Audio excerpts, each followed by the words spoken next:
जी नमस्कार साथियों, कैसे हैं आप लोग। साथियों, याद होगा बीते दिनों से यानी कल से हम लोगों ने एक सेशन स्टार्ट किया जो कि आने वाली आपके एग्ज़ाम चाहे आर का हो, चाहे यूपीपीसीएस का हो, चाहे यूपीपी का हो, उनके लिए एक सीरीज स्टार्ट करने का काम किया गया है जीएस विषय में। और जीएस के विषय में अलग अलग सब्जेक्ट यानी जीएस के अंतर्गत भी जो अलग अलग सब्जेक्ट आते हैं, चाहे भूगोल हो, चाहे इतिहास हो, चाहे अर्थशास्त्र हो, चाहे राज व्यवस्था हो, सबको विज्ञान हो, अलग अलग एक एक पार्ट में यानी आप कहेंगे एक एक सेशन में या एक एक कक्षाओं में आपके बीच में प्रोवाइड कराने का काम किया जाएगा। और सारी बातें होंगी आपकी घटना चक्र पूर्वावलोकन पब्लिकेशन से, यानी कहने का अर्थ है प्रीवियस ईयर जितने हैं उन सबको कवर कराने का काम किया जाएगा। आप सभी साथी जैसे कल की कक्षा में उपस्थित थे वैसे आज दूसरी बात जितने ज़्यादा से ज़्यादा साथियों तक आप हो सके चीज़ों को शेयर करिए। क्यों? क्योंकि उनको जब जानकारी पहुंचेगी तभी वो यहाँ तक पहुंच पाएंगे। ठीक बात है ना। तो आप लोग, मेरी आशा है कि आप लोग वीडियो को शेयर कर लेंगे, जिससे ये है कि सबके पास तक जानकारी पहुंच पाएगी। और अच्छी बात ये है कि आप खुद भी पढ़ेंगे लेकिन आप अपने सहपाठियों के साथ पढ़ेंगे तो आपका और लाभ होगा, जिससे आपका ग्रुप डिस्कशन बढ़ेगा बाद में जाके। या जितना आपने पढ़ा तो उस पर आप चर्चा कर सकते हो उस टॉपिक पर। स्टार्ट करें साथियों अगर आज के सेशन को। तो आज के क्रम में कल हम लोगों ने पहला चैप्टर पढ़ लिया था यानी इतिहास के विषय में, यानी पहला चैप्टर जो इसका हुआ करता था जो पाषाण काल के विषय में था, पाषाण काल हम लोगों ने कवर कर लिया था। अब दूसरे चैप्टर पे हम लोग पहुंच रहे हैं सैंधव घाटी सभ्यता या सैंधव सभ्यता और संस्कृति के विषय में जो बातें होंगी वो सब हम क्लियर करने वाले हैं आज के सेशन में।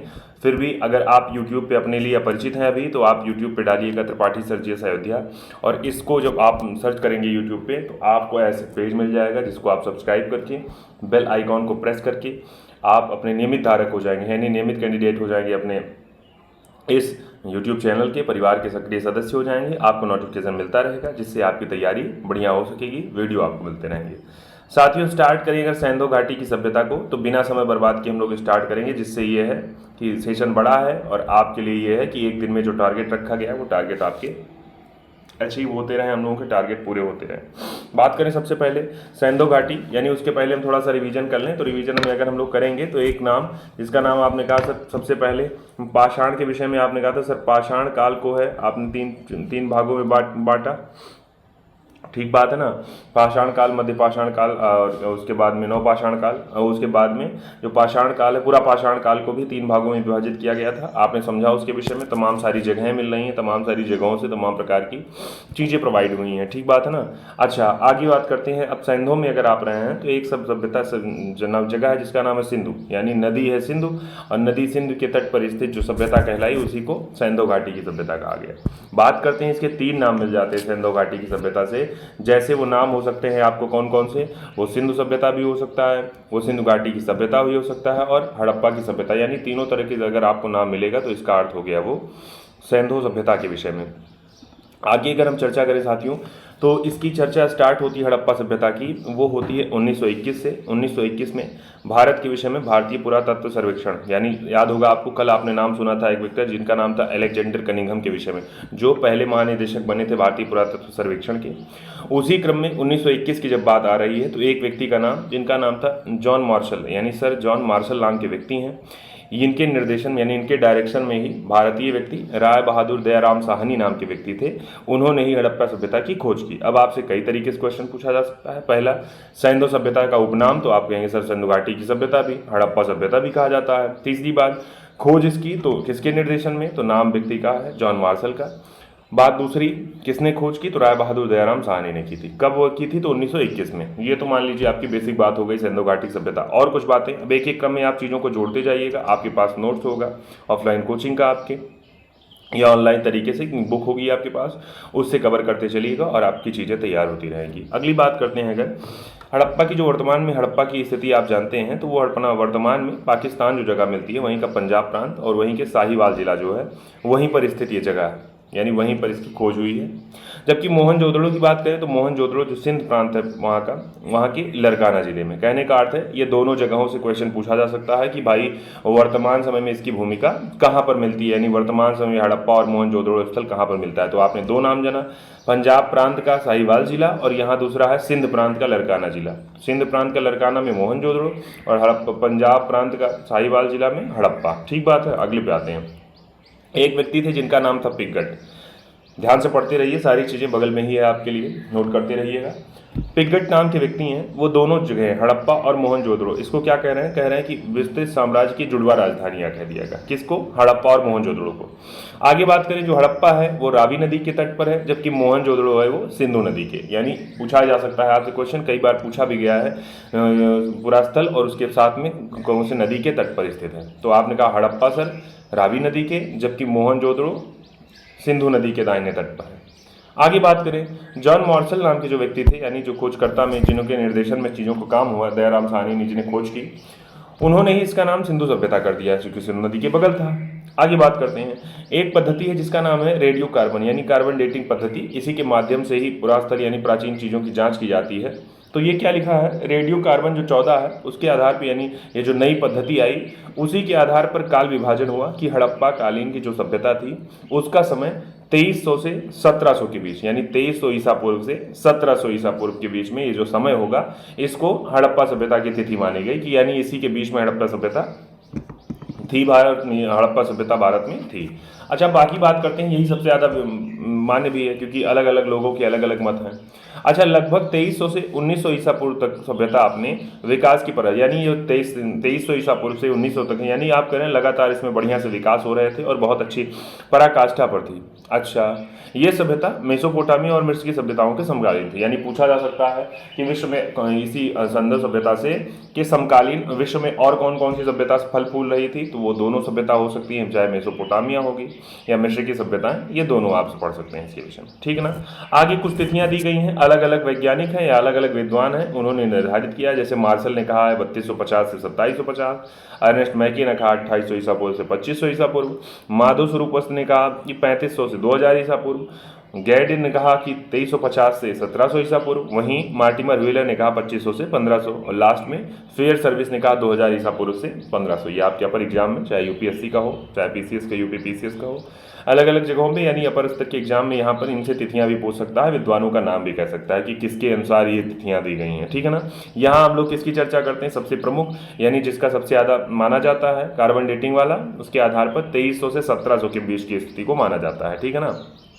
अब देखिए, यानी अगर अब तक बात करेंगे सिंधु सभ्यता से कि ज्ञात स्थलों की, तो भाई जाहिर सी बात है वो स्थल कहीं ना कहीं जगहों से मिलेंगे। तो वो जो प्राप्त हुए हैं, अवशेष प्राप्त हुए हैं, वो उन स्थलों से, जैसे अफगानिस्तान का, अफगानिस्तान की जगह है जिसका नाम है शार्द भुई, मुंडीगाक, और पाकिस्तान का पंजाब, सिंध, बलूचिस्तान, भारत में पंजाब, राजस्थान और गुजरात, हरियाणा, पश्चिमी उत्तर प्रदेश, जम्मू कश्मीर, पश्चिम महाराष्ट्र, यानी इन सब जगहों पर सिंधु घाटी सभ्यता के स्थल पाए जा चुके हैं। और आगे अगर बात करें साथियों, तो कह रहा है जो इस सभ्यता, यहाँ से क्वेश्चन खूब पूछा जाए, यानी इस सभ्यता का अगर कहेंगे, जैसे भारत के विषय में कल आपने पढ़ा भूगोल में, दोपहर 2 बजे 3 बजे का जो सेशन हुआ आपका भूगोल का, मैंने कहा उसमें आपने पढ़ा भारत की स्थिति के विषय में, भारत का सबसे पश्चिमी, पूर्वी, उत्तरी, दक्षिणी बिंदु या राज्य या जिले कौन कौन से हैं। तो वैसे ही यहाँ कह रहा है, अगर सिंधु सभ्यता कह रहा है, तो सिंधु सभ्यता का सबसे पश्चिमी पुरास्थल जो था, पश्चिमी पुरास्थल ये सुतकागेंड और बलूचिस्तान में मिला। सबसे पूर्वी स्थल ये पुरास्थल ये मिला आलमगीरपुर, पश्चिमी उत्तर प्रदेश में, जबकि उत्तरी पुरास्थल मिला मांडा, जम्मू कश्मीर में। साथ ही दक्षिणी पुरास्थल मिला दैमाबाद, महाराष्ट्र में। ये क्वेश्चन आप जानिए, इसको टिक कर लीजिएगा, मोस्ट इंपॉर्टेंट है। ये पूछे गए हैं पूर्वी, पश्चिमी, उत्तरी और दक्षिणी पुरास्थल भारत में कौन कौन से मिले हैं सिंधु सभ्यता के, कहाँ कहाँ मिले हैं ना। आते हैं आगे, कह रहा है यहाँ पर, यानी इस संस्कृति का आकार लगभग त्रिभुजाकार था, यानी सिंधु घाटी की जो सभ्यता थी लगभग त्रिभुजाकार आकार शेप में फैली हुई थी। 13 लाख वर्ग किलोमीटर क्षेत्रफल में ये विस्तृत था। यानी कहने का अर्थ है, अगर आज की भूमिका दी जाए तो लगभग 13 लाख वर्ग किलोमीटर क्षेत्रफल में फैली हुई ये सभ्यता थी, त्रिभुजाकार आकार की। और बात करते हैं, जो साक्ष्य प्राप्त हुए हैं उनसे पता चला है कि हड़प्पा सभ्यता की जनसंख्या एक मिश्र प्रजाति थी, जिसमें 4 प्रकार की प्रजातियां थी। अब इसके विषय में पढ़ेंगे, जैसे प्रोटो ऑस्ट्रेलाइट, भूमध्य सागरीय, फिर अल्पाइन और मंगोलाइट। यानी कहने का अर्थ ये, यानी 4 प्रकार की प्रजातियां जो हैं हड़प्पा सभ्यता की जनसंख्या में शामिल थी। ठीक बात है ना, पूछे गए क्वेश्चन है यहाँ से भी अपर एग्जाम्स में। आगे बात करते हैं, यहाँ लिखा हुआ है मोहनजोदड़ो जो निवासी थे वो अधिकांश कहाँ के थे? भूमध्य सागरीय प्रदेश के थे। यानी आप विश्व का मानचित्र साथ में अपने लेकर अगर बैठेंगे तो आपको चीज़ें समझ में आती रहेंगी कि मोहनजोदड़ो जो निवासी थे वो मूलतः अधिकांश ज़्यादातर लोग कहाँ से आए थे? भूमध्य सागरीय क्षेत्र से आए थे, उसी प्रजाति के थे। आगे बढ़ते हैं, तमाम लोगों के विद्वानों के विचार हैं कि सिंधु सभ्यता के निर्माता कौन कौन रहे। एक व्यक्ति है जिनका नाम था लक्ष्मण स्वरूप, वो कह रहे हैं कि आर्य, यानी इसके निर्माता आर्य थे। जबकि गार्डन चाइल्ड और मार्टिमर व्हीलर कह रहे हैं कि सुमेरियन हुआ करते थे इस सभ्यता के संस्थापक या निर्माता। राखाल दास बनर्जी कह रहे हैं कि जो दक्षिण में, भारत के दक्षिण में पाई जाने वाली प्रजाति यानी द्रविड़ है, ये इस सभ्यता के निर्माता रहे हैं। अलग अलग लोगों का अलग अलग मत, लेकिन आर्य वाला बड़ा माना जाता है। तो लक्ष्मण स्वरूप का नाम जानते रहिएगा। अगले पे आते हैं। यहाँ लिखा है जो सिंधु घाटी है उसके नगर जो हैं उनकी खुदाई की गई। अब खुदाई करने के बाद कई वर्गों में विभाजित किया गया, यानी ये एक ऐसा हो गया जो केंद्रीय नगर हो गया, दूसरा ऐसा हो गया तटीय नगर या पत्तन, तीसरा हो गया नगर और कस्बे। यानी इन 3 श्रेणियों में इस जो सिंधु घाटी खुदाई हुई इस नगरों की, उसको 3 श्रेणियों में बांटा गया। अब देखिए हड़प्पा के जो टीले या ध्वंसावशेष थे उनके विषय में जो जानकारी मिलती है, सबसे पहले चार्ल्स मेसन नाम के व्यक्ति 1826 की बात आई। चार्ल्स मेसन नाम के व्यक्ति ने यहाँ के हड़प्पा टीले और ध्वंसावशेषों के विषय में जानकारी दी कि ध्वंसावशेष का मतलब होता है कि सभ्यता जब विनाश हुई उसके बाद जो अवशेष बचे हैं उनकी बात कर रहा है। अच्छा, 1921 जनवरी की बात है। नाम है दयाराम साहनी का, इनके नेतृत्व में हो रहा है पंजाब पाकिस्तान में। साहिवाल जो जिला है वहीं पर रावी नदी के बाएं तट पर हड़प्पा का सर्वेक्षण स्टार्ट हुआ, यानी वहीं हड़प्पा की सर्वे करना स्टार्ट हुआ। अच्छा, जबकि 26, 27 और 33, 34 में माधव स्वरूप नाम के व्यक्ति हैं तथा 1946 में मार्टिमर व्हीलर ने इसका व्यापक उत्खनन, यानी 21 में स्टार्ट तो हुआ लेकिन व्यापक नहीं हुआ। व्यापक 26, 27, 33, 34 और 1946 में अलग अलग समय में अलग अलग व्यक्तियों के द्वारा कराया गया। ध्यान करते रहिएगा। अब देखिए हड़प्पा जो हुई, यहाँ से 2 टीले मिले और 2 टीलों में यानी पूर्वी टीले को कह दिया गया नगर टीला और पश्चिमी टीलों को कह दिया गया दुर्ग टीला। ध्यान करते रहिएगा। अब देखिए यहाँ पे जो टीले प्राप्त हुए यहीं से क्या कह रहा है, यहाँ 6-6 कक्षों के 2 पंक्तियों में निर्मित कुल 12 कक्षों वाले अन्नागार, यानी आप कहेंगे यहाँ से प्राप्त हुआ अन्नागार का अवशेष प्राप्त हुआ। ठीक है ना। आगे हड़प्पा जो है सामान्य आवास क्षेत्र के दक्षिण में एक प्रकार का कब्रिस्तान स्थित है। कहाँ पर? हड़प्पा के सामान्य आवास क्षेत्र के दक्षिण में, यानी यहाँ एक कब्रिस्तान भी मिला। बात करते हैं आगे, समाधि R37 इसका नाम दे दिया गया, यानी हड़प्पा के पास जो कब्रिस्तान मिला उसको R37 समाधि नाम दे दिया गया। आगे यानी यहाँ नगर की रक्षा अगर करनी होगी तो नगर की एक भाई ऐसी व्यवस्था बनाई गई थी उस समय जब निर्माण किया गया सभ्यता का। तो वो कह रहे हैं कि नगर की रक्षा करने के लिए पश्चिम ओर क्या रखे थे दुर्ग बनाए जाते थे, यानी दुर्ग टीले को व्हीलर ने माउंट एबी की संज्ञा दी, यानी बीच में अगर नगर है तो नगर के किनारे दुर्ग है और दुर्ग को इन्होंने नाम दे दिया, व्हीलर जी ने जो खोज करता रहे उनका नाम रख दिया माउंट एबी। जबकि यहाँ से इसके अतिरिक्त यहाँ से कुछ और तमाम सारे भाई बर्तन प्राप्त हुए हैं। मछुआरों का चित्र मिला है, शंख का बना बैल मिला है, स्त्रियों की गर्भ से निकला हुआ पौधा यानी जिसे उर्वरता की देवी माना गया है, तांबे का बना इक्का मिला है, ईंटों के चबूतरे मिले हैं, वृत्ताकार चबूतरे, गेहूं और जौ इनके भी अवशेष मिले। कल आपने पढ़ा नवपाषाण काल में ही किसकी आग की खोज हो गई। उससे पहले आपने देखा पशुपालन की खोज मध्यपाषाण काल में हुई। अलग अलग समयों में तमाम तरह की खोज हो रही है। आपने गेहूं और चावल में देखा कि अगर बात करा जाए सबसे पहले खोजी गई तो जौ थी, जबकि भारत में अगर बात की जाए जो प्रमाण मिल रहा है तो वो लौरादेव नाम का स्थान है जहाँ से आपको प्रमाण मिला था सबसे पहली खेती की। आगे आते हैं अब सिंधी भाषा में अगर मोहनजोदड़ो, अब देखिए हड़प्पा हुआ यहाँ मोहनजोदड़ो को कह रहा है कि सिंध का जो भाषा है सिंधी भाषा है उसमें इसको कहा जाता है मृतकों का टीला। ये जो स्थान है ये लरकाना जिला जो सिंध प्रांत का है पाकिस्तान में वर्तमान समय में, वहीं सिंधु नदी के दाहिने तट पर स्थित है। मोहनजोदड़ो जो है इसकी खोज कर रहे हैं राखाल दास बनर्जी। कब कर रहे हैं? 1922 में कर रहे हैं। मैंने कहा मेरे साथ लगातार बने रहिए और चीज़ों को समझते चलिएगा ताकि एक दिन में एक चैप्टर ऐसे करके आज हम दूसरे चैप्टर पे हैं, दूसरा भी आपका कवर हो जाए। फिर बात करते हैं आगे। अब यहाँ से जो है सर्वाधिक उल्लेखनीय अगर कोई चीज़ प्राप्त हुई तो वो बृहद स्नानागार, यानी स्नान करने के लिए जो बड़ी व्यवस्था, जैसे आप स्विमिंग पूल टाइप की व्यवस्था देखते हैं वैसी कोई व्यवस्था यहाँ पर मिली जो बृहद स्नानागार जिसे कहा गया। अब इसकी लंबाई चौड़ाई कह रहा है ये उत्तर से दक्षिण की ओर ये 55 मीटर लंबा और चौड़ाई में पूर्व से पश्चिम की ओर कह रहा है ये 33 मीटर चौड़ा है। कौन चीज़? ये जो बृहद स्नानागार मिला। बीच में इसके स्नान कुंड की उत्तर से दक्षिण 39 फीट 11.88 मीटर, चौड़ाई 23 फीट यानी 7.1 मीटर तथा गहराई 8 फीट, यानी ये अलग अलग इसकी लंबाई चौड़ाई दे रहा है। लेकिन आप एक क्रम में जानते रहिएगा मोहनजोदड़ो से ही बृहद स्नानागार प्राप्त किया है, जबकि आपने लिखा था पढ़ा था हड़प्पा से क्या प्राप्त हुआ है, वो अन्नागार प्राप्त हुआ है। यहाँ देखिए धार्मिक, इसका मतलब है कि यहाँ धार्मिक अनुष्ठान हुआ करता था तो इस वजह से लोग स्नान, जैसे नदियों में स्नान कर रहे हैं वैसे ही यहाँ पर इसी वजह से बनाया गया था। धार्मिक अनुष्ठान में कुछ विशेष लोग स्नान करेंगे इसमें। मार्शल नाम के जो व्यक्ति थे, उन्होंने कहा विश्व का एक आश्चर्यजनक निर्माण, कहा किसे? इसी हड़प्पा सभ्यता या मोहनजोदड़ो सभ्यता को। सिंधु सभ्यता में अभिलेख युक्त मोहरे सर्वाधिक मोहनजोदड़ो से मिले। यानी कहने का अर्थ है कोई ऐसी मोहर, मोहर को मतलब होता है धातुओं की बनी हुई एक सिक्के टाइप का होता था, तो उसमें कह रहा है उस पर अभिलेख यानी कुछ ना कुछ लिखा हुआ है, और ऐसा सबसे ज़्यादा किससे मिला है? ये मिला है मोहनजोदड़ो से।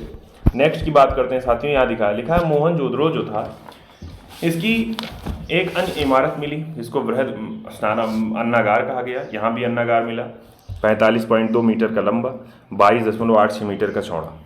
बृहद जो स्नानागार मिला इसके उत्तर पूर्व में ही 70.1 गुणे 27 यानी लंबाई और चौड़ाई 27.3377 मीटर के आकार का एक विशाल भवन के अवशेष मिले। अब और बात करते हैं, अगर भाई जाहिर सी बात है जो जो आपको मिला अन्नागार के बाद में जो विशाल भवन मिला, ये पुरोहितों के निवास का स्थान हुआ करता था, यानी पुरोहितों का विद्यालय हुआ करता था, चाहे पुरोहितावास कह सकते हैं। यानी पुरोहित रहते थे, कहने का अर्थ है कुछ भी, क्योंकि पुरोहित रहते ही थे तो विद्या अध्ययन का काम करते, विद्या अध्यापन का काम करते हैं, तो पुरोहित का विद्यालय स्थित रहा होगा। बात करते हैं आगे, इसमें लिखा हुआ है हड़प्पा जो थी यहाँ की विशेषता, मोहनजोदड़ो की जो विशेषता थी वो थी यहाँ की सड़कें, बड़ी अच्छी सड़कें थी यहाँ की। आगे बात करते हैं, जो चौड़ी सड़कें यानी मुख्य सड़कें थी उनको राजपथ, जैसे अपने यहाँ राष्ट्रीय राजमार्ग ऐसे ऐसे करके नाम है, वैसे ही यहाँ पर जो चौड़ी सड़कें मुख्य सड़कें थी उनको राजपथ कहा गया। आगे बात करते हैं, अलग अलग इसमें दिया गया है कि यही समकोण पर काटती थी, नगर को अनेक वर्गाकार और चतुर्भुजाकार खंडों में विभाजित करती थी। क्यों? क्योंकि बनावट की शैली ऐसा नहीं तक टेढ़ी मेढ़ी से, वो एकदम सटीक डायरेक्शन में आपकी ये सड़कें हुआ करती थी। बात करते हैं आगे, भाई सड़क जो है इनको एक दूसरे पर काम, अगर जब समकोण पर काटने की जो स्थिति थी उसको ऑक्सफोर्ड सर्कस का नाम दिया। भाई ऐसा नहीं कि तिरछी मिर्ची सड़क, एकदम सीधी सड़क है, सीधा मुड़ रही है, ठीक है ना। आगे मोहनजोदड़ो जो था इसके पश्चिम भाग में जो स्थित दुर्ग टीला था उसको कह दिया गया स्तूप टीला, क्योंकि यहाँ पर कुषाण शासक ने एक स्तूप का निर्माण कर दिया, इसी वजह से इसको स्तूप टीला भी कहा गया बाद में। आगे बात करते हैं, जो मोहनजोदड़ो है यहाँ से और तमाम चीज़ें प्राप्त हो रही है, जैसे कांसे की बनी मूर्ति मिल रही है, नर्तकी वाली मूर्ति मिल रही है, योगी का एक मूर्ति मिल रहा है, मुद्रा एक मिली है, ठीक बात है ना, यानी सिक्का कोई मिला, उस पर पशुपतिनाथ या शिव की मूर्ति मिल रही है, कुम्भकारों छह भट्टे, सूती कपड़ा, गले हुए तांबे के ढेर, शीपी की बनी हुई पटरी और अंतिम स्तर पर बिखरे हुए और कुएं से प्राप्त नरकंकाल, घोड़े के दांत और गीली मिट्टी पर कपड़े के साँचे, ये तमाम चीज़ें आपको मिली मोहनजोदड़ो सभ्यता से। मैंने कहा एक क्रम पे सारी चीज़ों को जोड़ते जाइएगा और आपका एक बार में चीज़ें रिवीजन होती चली जा रही हैं। किसके विषय में? यही जो आप पढ़ रहे हैं भारत के इतिहास के विषय में या इतिहास के विषय में। आगे बात करते हैं प्राचीन इतिहास। मोहनजोदड़ो जब बात करते हैं, इसके 129 किलोमीटर जब आप दक्षिण में जाएंगे तो आपको एक नगर मिलेगा जिसका नाम होगा चन्नूदड़ो, और ये चन्नूदड़ो जो है ये भी एक पुरास्थल रहा है। 1931 में इसकी खोज करे हैं जिनका नाम था NG मजूमदार, ठीक बात है ना। अब देखिए आपको हड़प्पा नाम मिला, मोहनजोदड़ो मिला, अब तीसरा आपको मिल रहा है चन्नूदड़ो, ठीक है ना। अच्छा, उसके बात करते हैं, यानी 1935-36 में इसका उत्खनन मैके ने करवाया था, ठीक है ना। खोज तो 31 में मजूमदार ने की।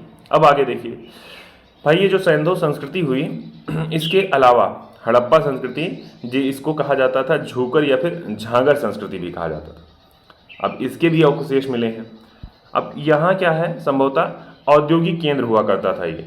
बात करते हैं इसकी, तो मणिकारी, मोहर बनाने और भार माप के बटखरे बनाने का काम हुआ करता था। कहाँ पर? इसी जगह पर। अब मैकी को यहाँ पर क्या मिला है? मनका बनाने का कारखाना मिला है। क्या बनाने का? मनका बनाने का, यानी एक प्रकार का ये धातु होती थी बनाई हुई, इसी से बनती, पत्थरों से बनी हुई मालाएं हुआ करती थी, तो मनके बनाने का कारखाना इनको यहीं से मिला है चन्नूदड़ो से। और आगे बात करते हैं, ये जो चन्नूदड़ो हैं कह रहा है यहाँ पर अलंकृत हाथी, यानी जो अवशेष मिले हैं उस पर हाथी का चित्र मिल रहा है, खिलौने, कुत्ते के बिल्ली के पीछे भागते हुए पक्षिन, सौंदर्य प्रसाधनों के उपयोग लिपस्टिक भी यहाँ पर मिली है। आप सोचिए कितनी मतलब कितनी विकसित सभ्यता रही होगी वो। चन्नूदड़ो एक ऐसा मात्र पुरास्थल ऐसा मिला है जहाँ पर वक्राकार, अब देखिए यहाँ पर एक नाम आपको मिल लग गया, आपको नाम मिला कि एकमात्र ऐसा पुरास्थल मिला जहाँ पर ईंटें कैसी मिली? वक्राकार ईंटें मिली, ना कि सीधे ईंटें मिली, वक्राकार ईंटें मिली, ठीक बात है ना, कर्व के आकार की। जबकि यहाँ किसी प्रकार के दुर्ग का अवशेष नहीं मिला है, ठीक है ना। तो आपने देखा चन्हू को खोजने वाले व्यक्ति एनजी मजूमदार ने 31 में इसकी खोज की। साथ ही साथ पहला स्थल ऐसा है जहाँ वक्राकार ईंटें मिल रही हैं, यहाँ कोई दुर्ग नहीं मिल रहा है, ठीक है ना। जबकि यहाँ पर मन के घर बनाने का कारखाना भी मिल रहा है और इसकी खोज कर रहे हैं कौन, मैके कर रहे हैं। आगे आते हैं, अब देखिए यहाँ लिखा हुआ है गुजरात नाम की जो जगह है वहाँ की जो अहमदाबाद जिला है वहाँ पर एक नदी भोगवा नदी और उसी के तट पर एक स्थल मिला जिसका नाम है लोथल। अब आप देखिए चौथा, यानी आपने कहा हड़प्पा, मोहनजोदड़ो, चन्हू, अब पहुंच रहे हैं आप किसके विषय में, लोथल। तो लोथल किस नदी के तट पर, भोगवा, कौन से राज्य में वर्तमान समय में, गुजरात में। आगे खोजकर्ता व्यक्ति हो रहे हैं, उनका नाम है SR राव नाम के व्यक्ति। आगे खंभात की खाड़ी जो है, जो गुजरात की दक्षिण में आपको मिलेगी खंभात की खाड़ी, कल आपने पढ़ा था खंभात की खाड़ी में माही नदी अंतिम रूप से पहुंच रही है, यानी राजस्थान से निकल रही है माही नदी जो कर्क रेखा को भारत में 2 बार काटती है।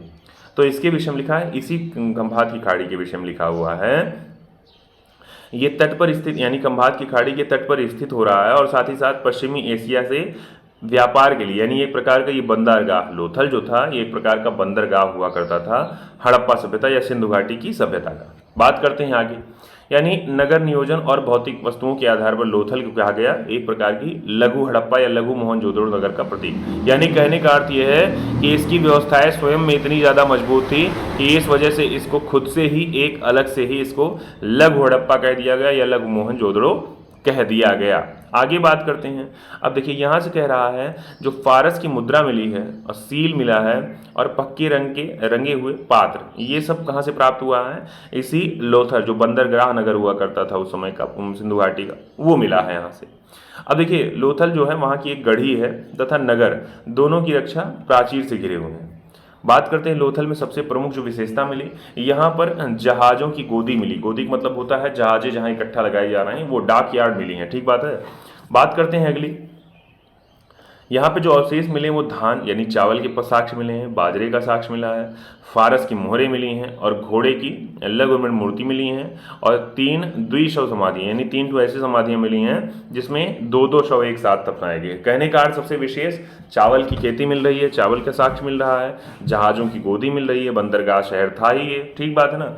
आगे आते हैं, अब एक और नया स्थल, आप सोचिए यहाँ अलग अलग नाम स्थलों का आप सुन रहे हैं। अब चौथे पे आ रहे हैं, पश्चिमे पे, ये है कालीबंगा। अब कालीबंगा जो स्थान था ये प्राप्त हुआ स्थल है, ये राजस्थान का जो हनुमानगढ़ जिला है वहाँ से प्राप्त हुआ। बात करते हैं इसकी, तो इसकी खोज कर रहे हैं इटली के एक व्यक्ति हैं, यानी इसकी खोज इटली ने की, किसकी, कालीबंगन जो राजस्थान से मिला। और हड़प्पा स्थल के रूप में जो पहचान कर रहे हैं उनका नाम करा रहे हैं अमलानंद घोष नाम के व्यक्ति हैं। वो कह रहे हैं कि भैया ये हड़प्पा सभ्यता जो थी उसी का एक प्रकार का स्थल है, यानी उसी सभ्यता का स्थल है। अच्छा आगे बात करते हैं 1960-61 की बात हुई, 2 व्यक्ति जिनका नाम था बीबी लाल और बीके थापर, इन्होंने ही इसका उत्तर यानी कालीबंगन का उत्खनन इन्हीं लोगों ने स्टार्ट किया। यानी अलग अलग बात इसमें दिया गया है कि यहाँ पूर्वी और पश्चिमी टीला अलग अलग सुरक्षा प्राचीर से घिरे थे। और आगे बात करेंगे तो यहाँ पर कह रहा है पश्चिम दिशा जो है उसमें जो स्थित दुर्ग है वाले टीले पर सैंधो सभ्यता के नीचे प्राक सैंधो संस्कृति के पुरावशेष, यानी तमाम तरीके का अवशेष मिल रहे हैं। अभी क्वेश्चन आंसर जब हम लोग पहुंचेंगे तो वहाँ चीज़ों को हम लोग कवर कर पाएंगे। आगे यहाँ जो भवनें मिले हैं ये भवन पक्की ईंटों के मिले हैं। इसके पहले आपने कहा यही एक जगह है जहाँ पर ये ऐसा भवन मिला है, यहाँ पर पक्की ईंटों के बने हुए भवन मिले। कालीबंगा जो था, जबकि कालीबंगा के भवन जो थे, यानी मोहनजोदड़ो, देखिए 2 बातें कह रहा है, मोहनजोदड़ो और कालीबंगा में कह रहा है कि मोहनजोदड़ो जो था उसके भवन पक्के ईंटों के मिले, लेकिन कालीबंगा जो मिला वहाँ के भवन जो थे वो कच्ची ईंटों के मिले हैं। दोनों अंतर आप समझिएगा। फिर आपके कह रहा है यानी पक्की ईंटों का केवल नालियों में प्रयोग किया जाता था और स्नानागार और कुएं बनाने के लिए किया था। भाई बाकी जितनी चीज़ें बनी थी वो सब कच्ची ईंटों के बने हुए थे। अच्छा कालीबंगा ही एक ऐसा स्थल है जहाँ पर जुते हुए खेत का, अभी आगे क्वेश्चन आपसे पूछा जाएगा, कई बार पूछा गया कोई क्वेश्चन कि जुते हुए खेत का प्रमाण कहाँ से मिलता है, तो ये कालीबंगा से मिलता है। आगे बात करते हैं, यहाँ से तो टीले मिले हैं जो सुरक्षा दीवारों से घिरे हैं। आगे लिखा हुआ है पूर्व की ओर स्थित टीला बड़ा, जबकि पश्चिम की ओर स्थित टीला छोटा होता था। लिखा है पश्चिमी टीले को कालीबंगा प्रथम नाम दिया, यहाँ से भूकंप आने का साक्ष्य मिला है। आगे लिखा है दुर्ग या गढ़ी वाले टीले के दक्षिणी अर्धभाग में 4 या 5 कच्ची ईंटों वाले चबूतरे बने थे। एक चबूतरे पर अग्निकुंड, कुआं और पक्की ईंटों का बना एक आयताकार गर्त था जिसमें पशुओं की हड्डियां थीं। दूसरे चबूतरे पर 7 अग्निकुंड या वेदिकाएं एक पंक्ति में बनी थीं। यहाँ से सेल खड़ी और मिट्टी की मोहरें एवं मृदभाण के टुकड़े मिले, यानी अलग अलग बातें दे रहा है। अब देखिए ये बात हो गई कालीबंगा की। आपने कुछ देर पहले लोथल एक स्थल सुना गुजरात का, अब दूसरे स्थल पे आ रहे हैं। दूसरा स्थल है आपका धौलावीरा का। धौलावीरा भी गुजरात का, ये भी आपका सिंधु घाटी सभ्यता का ही स्थल है, जो कि मिल रहा है गुजरात में। बात करते हैं गुजरात में, तो कच्छ के रण जो है, गुजरात का जो कच्छ रण है जहाँ पर गधे पाए जा रहे हैं, अंगली गधे, और आज के समय में, और वहीं का स्थल, वहीं पर प्राप्त स्थल ये है। अब इसके विषय में लिखा है, सबसे पहले जो खोज हुई इसकी 67-68 में, एक व्यक्ति है जिनका नाम है सीपी जोशी। यही व्यक्ति इसकी, जेपी जोशी इसकी खोज कर रहे हैं, किसकी, तो धौलावीरा की। आपने दो स्थल, एक लोथल भी गुजरात में, दूसरा धौलावीरा भी गुजरात में। आगे आते हैं 91-90 की बात कर रहा है, जब R.S. बिष्ट नाम के व्यक्ति हैं, वे व्यापक स्तर पर इसका खोज कर रहे हैं, यानी उत्खनन का खुदाई का काम कर रहे हैं। अब ये नगर कैसा बना हुआ है, ये नगर आयताकार रूप में बना है, जबकि आपने पढ़ा सिंधु घाटी सभ्यता जो थी वो लगभग कैसे आकार में, त्रिभुजाकार में बनी थी। अब यहाँ भी 3 भागों में, किला, मध्यनगर, निचला नगर, ऐसे ऐसे विभाजन किया गया। विशेष बात करते हैं, यहाँ से विशाल जलाशय मिला, और यहाँ के निवासी जो थे वो उन्नत जल प्रबंधन से परिचित थे। यानी कहने का मतलब है, जल प्रबंधन की बड़ी अच्छी व्यवस्था थी कि कैसे जल को संरक्षित किया जा सकता है, बचाया जा सकता है। ठीक बात है ना। यहाँ बड़े आकार के 10 चिन्हों वाला एक शिलालेख भी मिला है। कहाँ से ये मिला है, आपका धौलावीरा से। अब एक स्थल और आइए, गुजरात का आपने कहा लोथल, धौलावीरा। अब तीसरा स्थल है जिसका नाम है सुरकोटदा। सुरकोटदा भी गुजरात के कच्छ जिले में मिल रहा है। ठीक बात है ना। यहाँ पर क्या हो रहा है, यहाँ पर 2 दुर्गीकृत भागों में इसको विभाजित किया गया, एक गढ़ी और एक आवास क्षेत्र, यानी 2 भागों में इस नगर का विभाजन किया गया। यहाँ कब्रिस्तान से कलश शवाधान के साक्ष्य मिले हैं। ठीक बात है ना भाई, कब्रिस्तान में कलश शवाधान के साक्ष्य मिले, यानी कलश युक्त शव मिल रहे हैं आपको। और बात कर रहे हैं, घोड़े की कुछ हड्डियां भी मिली, कहाँ से, सुरकोटदा से। आगे आते हैं, महाराष्ट्र का एक स्थल मिला जिसका नाम था दहमाबाद, और ये दहमाबाद अहमदनगर जिले में वर्तमान समय में, किस नदी के बाएं तट पर, तो ये प्रवरा नदी वहीं बहती है, और उसी के बाएं तट पर दहमाबाद नाम का स्थल मिल रहा है। दक्षिणी पुरा स्थल आपने देखा था इसके विषय में। बात करते हैं आगे, ये भी सैंधो सभ्यता, देखिए आगे ये लाइन मिल गई, सैंधो सभ्यता का सबसे दक्षिणी पुरा स्थल हुआ करता था, कौन सा, दहमाबाद। बात करते हैं यहाँ से, रथ चलाते हुए मनुष्य, सांड, गेंडे आदि की आकृतियां मिली। यहाँ से कुछ मृदभाण मिले, सैंधो लिपि की एक मोहर मिली, तस्तरी, प्याले आदि के साक्ष्य मिले। ये सब बातें किससे मिली, ये सब दहमाबाद। मैंने कहा अभी क्रम में, सैंधो, हड़प्पा, लोथल, धौलावीरा, चनूदड़ो, सुरकोटदा, कालीबंगा, ये सब आप पढ़ ले रहे हैं, और लास्ट में दहमाबाद। अब आ रहे हैं राखीगढ़ी पर। राखीगढ़ी एक स्थल है हिसार जिले में, हरियाणा के, और घग्गर नदी के किनारे। इसके पहले आपने देखा जो प्रवरा नदी के किनारे कौन सा, दहमाबाद, जबकि घग्गर नदी के किनारे हो रहा है राखीगढ़ी। ठीक बात है ना। ये लिखा है, नवीनतम जो शोध हो रहे हैं इस सिंधु सभ्यता के स्थलों की खुदाई में, सबसे बड़ा सैंधो स्थल जो मिला है ये राखीगढ़ी है, जो कि हरियाणा के हिसार जिले में स्थित है। आगे बात करते हैं, लिखा हुआ है किसके विषय में, रोपड़ के विषय में। पंजाब जो जगह है वहाँ का एक स्थल आ गया जिसका नाम है रोपड़। ये पंजाब की जो सतलज नदी थी, यानी सतलज नदी के बाएं तट पर स्थित आपका रोपड़ हो गया। बात करें इसके आधुनिक नाम की, तो इसका आधुनिक नाम रूपनगर। साथ ही साथ 1950 में इसकी खोज एक व्यक्ति कर रहे हैं जिनका नाम है बीबी लाल, तथा 1953-55 जब आ रहे हैं तो यज्ञदत्त शर्मा नाम के व्यक्ति हैं, इसकी खुदाई करवा रहे हैं। यानी कहने का अर्थ यह है, अभी आप जो पढ़ेंगे तो पूरा स्थल का नाम पूछ लेगा, संबंधित नदी पूछ लेगा, दूसरा पूछ लेगा संबंधित राज्य कौन सा है वर्तमान समय में, या किस राज्य में स्थित है, या कहाँ पर स्थित है आपका स्थल वर्तमान समय में। ठीक है ना। अब यहाँ से मृदभार मिल रही, सेलखड़ी की मोहर मिल रही, चट के बटखरे मिल रहे हैं, एक छुरा मिल रहा है, तांबे की बाड़ा, अलग अलग चीज़ें आपको प्राप्त हो रही हैं किससे, इस वाले स्थल से। अब अगले पे आते हैं, अगला लिखा हुआ है यहाँ पर, देखिए यहाँ से पालतू कुत्ता जो है उसके साथ दफनाए जाने वाले मनुष्य का साक्ष्य मिला है, कहाँ से, तो ये रोपड़ जो पंजाब की जगह है वहाँ से प्राप्त हुआ है। आगे आते हैं, लिखा हुआ है एक जगह का नाम जिसका नाम है रंगपुर, ये भी गुजरात की। अब देखिए गुजरात से आपने कहा सर कालीबंगन, गुजरात से आपने कहा लोथल, गुजरात से आपने कहा धौलावीरा, अलग अलग नाम आप गुजरात से, और फिर लास्ट में आप रंगपुर भी गुजरात से पा रहे हैं। ठीक है ना। कहला है गुजरात में जो है, गुजरात का जो सौराष्ट्र क्षेत्र है वहीं पर आपको एक सभ्यता मिल रही है, एक स्थल मिल रहा है जिसका नाम है रंगपुर। ये भी सिंधु घाटी सभ्यता का स्थल था। लिखा है यहाँ से प्राक हड़प्पा और उत्तर हड़प्पा कालीन सभ्यता के साक्ष्य मिले हैं। यहाँ कह रहा है आपसे, ये जो प्राप्त वनस्पति अवशेष के आधार पर यहाँ से इनको कहा जा सकता है कि ये लोग चावल, बाजरा और ज्वार की खेती करते थे। कहाँ की बात कर रहा है? रंगपुर की बात कर रहा है। यानी जो चीज़ें यहाँ से प्राप्त हुई इसके आधार पर यहाँ इनको कहा जा सकता है कि चावल, बाजरा और ज्वार की ये लोग खेती किया करते थे। ठीक बात है ना। अब आपको यहाँ पहले क्रम में, सबसे पहले क्रम में आपको ध्यान देते चलना है स्थल का नाम, स्थल की खोजकर्ता का नाम, स्थल किस नदी के तट पर स्थित है, ये सारी बातें अभी आपको ध्यान करते हुए चलनी है। कुछ विशेष चीज़ें जो कहाँ से प्राप्त हुई हैं वो आपको ध्यान करते हुए चलनी है। आगे देखिए लिखा है तमाम स्थल और उसके संबंध में नदी, जैसे हड़प्पा रावी नदी, सिंधु के तट पर मोहनजोदड़ो, कालीबंगा घग्गर के, बोगवा के तट पर लोथल, अगर रोपड़ की बात की जाए तो सतलज के तट पर, मांडा की बात की जाए तो चिनाब के तट पर, प्रवरा दहमाबाद के तट पर, आलमगीरपुर हिंडन के तट पर, सुतकागेंडो दास के तट पर, वहीं भगवानपुरा हो रही है सरस्वती नदी के तट पर। कहने का अर्थ है अभी आप पढ़िएगा तो ये सारे क्वेश्चन आपको यहाँ से मिल जाएंगे, बहुत मोस्ट इंपॉर्टेंट है। स्थल और संबंध में नदियाँ हो रही हैं ये बताना है आपको। अब आ जाइए उत्तर प्रदेश पे। उत्तर प्रदेश का जो मेरठ जिला है वहीं की एक नदी हिंडन नदी है, उसी के तट पर आपका आलमगीरपुर नाम का पूरा स्थल मिला जो कि सिंधु घाटी सभ्यता का स्थल था। मृदभांड मलकी यहाँ मिले, कुछ बर्तन मिले, त्रिभुज, मोर, गिलहरी आदि की चित्रकारियाँ मिली। पहले क्रम में आपको याद कर क्या करना है? स्थल संबंधित राज्य या जिला वर्तमान समय में और नदी संबंधित। अगले पे आते हैं। एक स्थल मिला हुलास, ये भी उत्तर प्रदेश के सहारनपुर जिले में मिला। यहाँ से भी तमाम चीज़ें मिली जिसमें कांचली मिट्टी के मनके, चूड़ियाँ, खिलौना, गाड़ी आदि सब यहाँ से मिले। लिखा है यहाँ पर लिपियुक्त और ठप्पा का भी साक्ष्य मिला है। कहाँ से? हुलास जो जगह उत्तर प्रदेश की है। ठीक बात है ना। अगले पे आते हैं। एक नाम मिल रहा है सुतकागेंडोर, ये बलूचिस्तान जो वर्तमान समय में पाकिस्तान में है, वहाँ पर आपको किस नदी के तट पर? दाश्क नदी के तट। 3 नाम मिला, सुतकागेंडोर बलूचिस्तान में, दाश्क नदी के किनारे।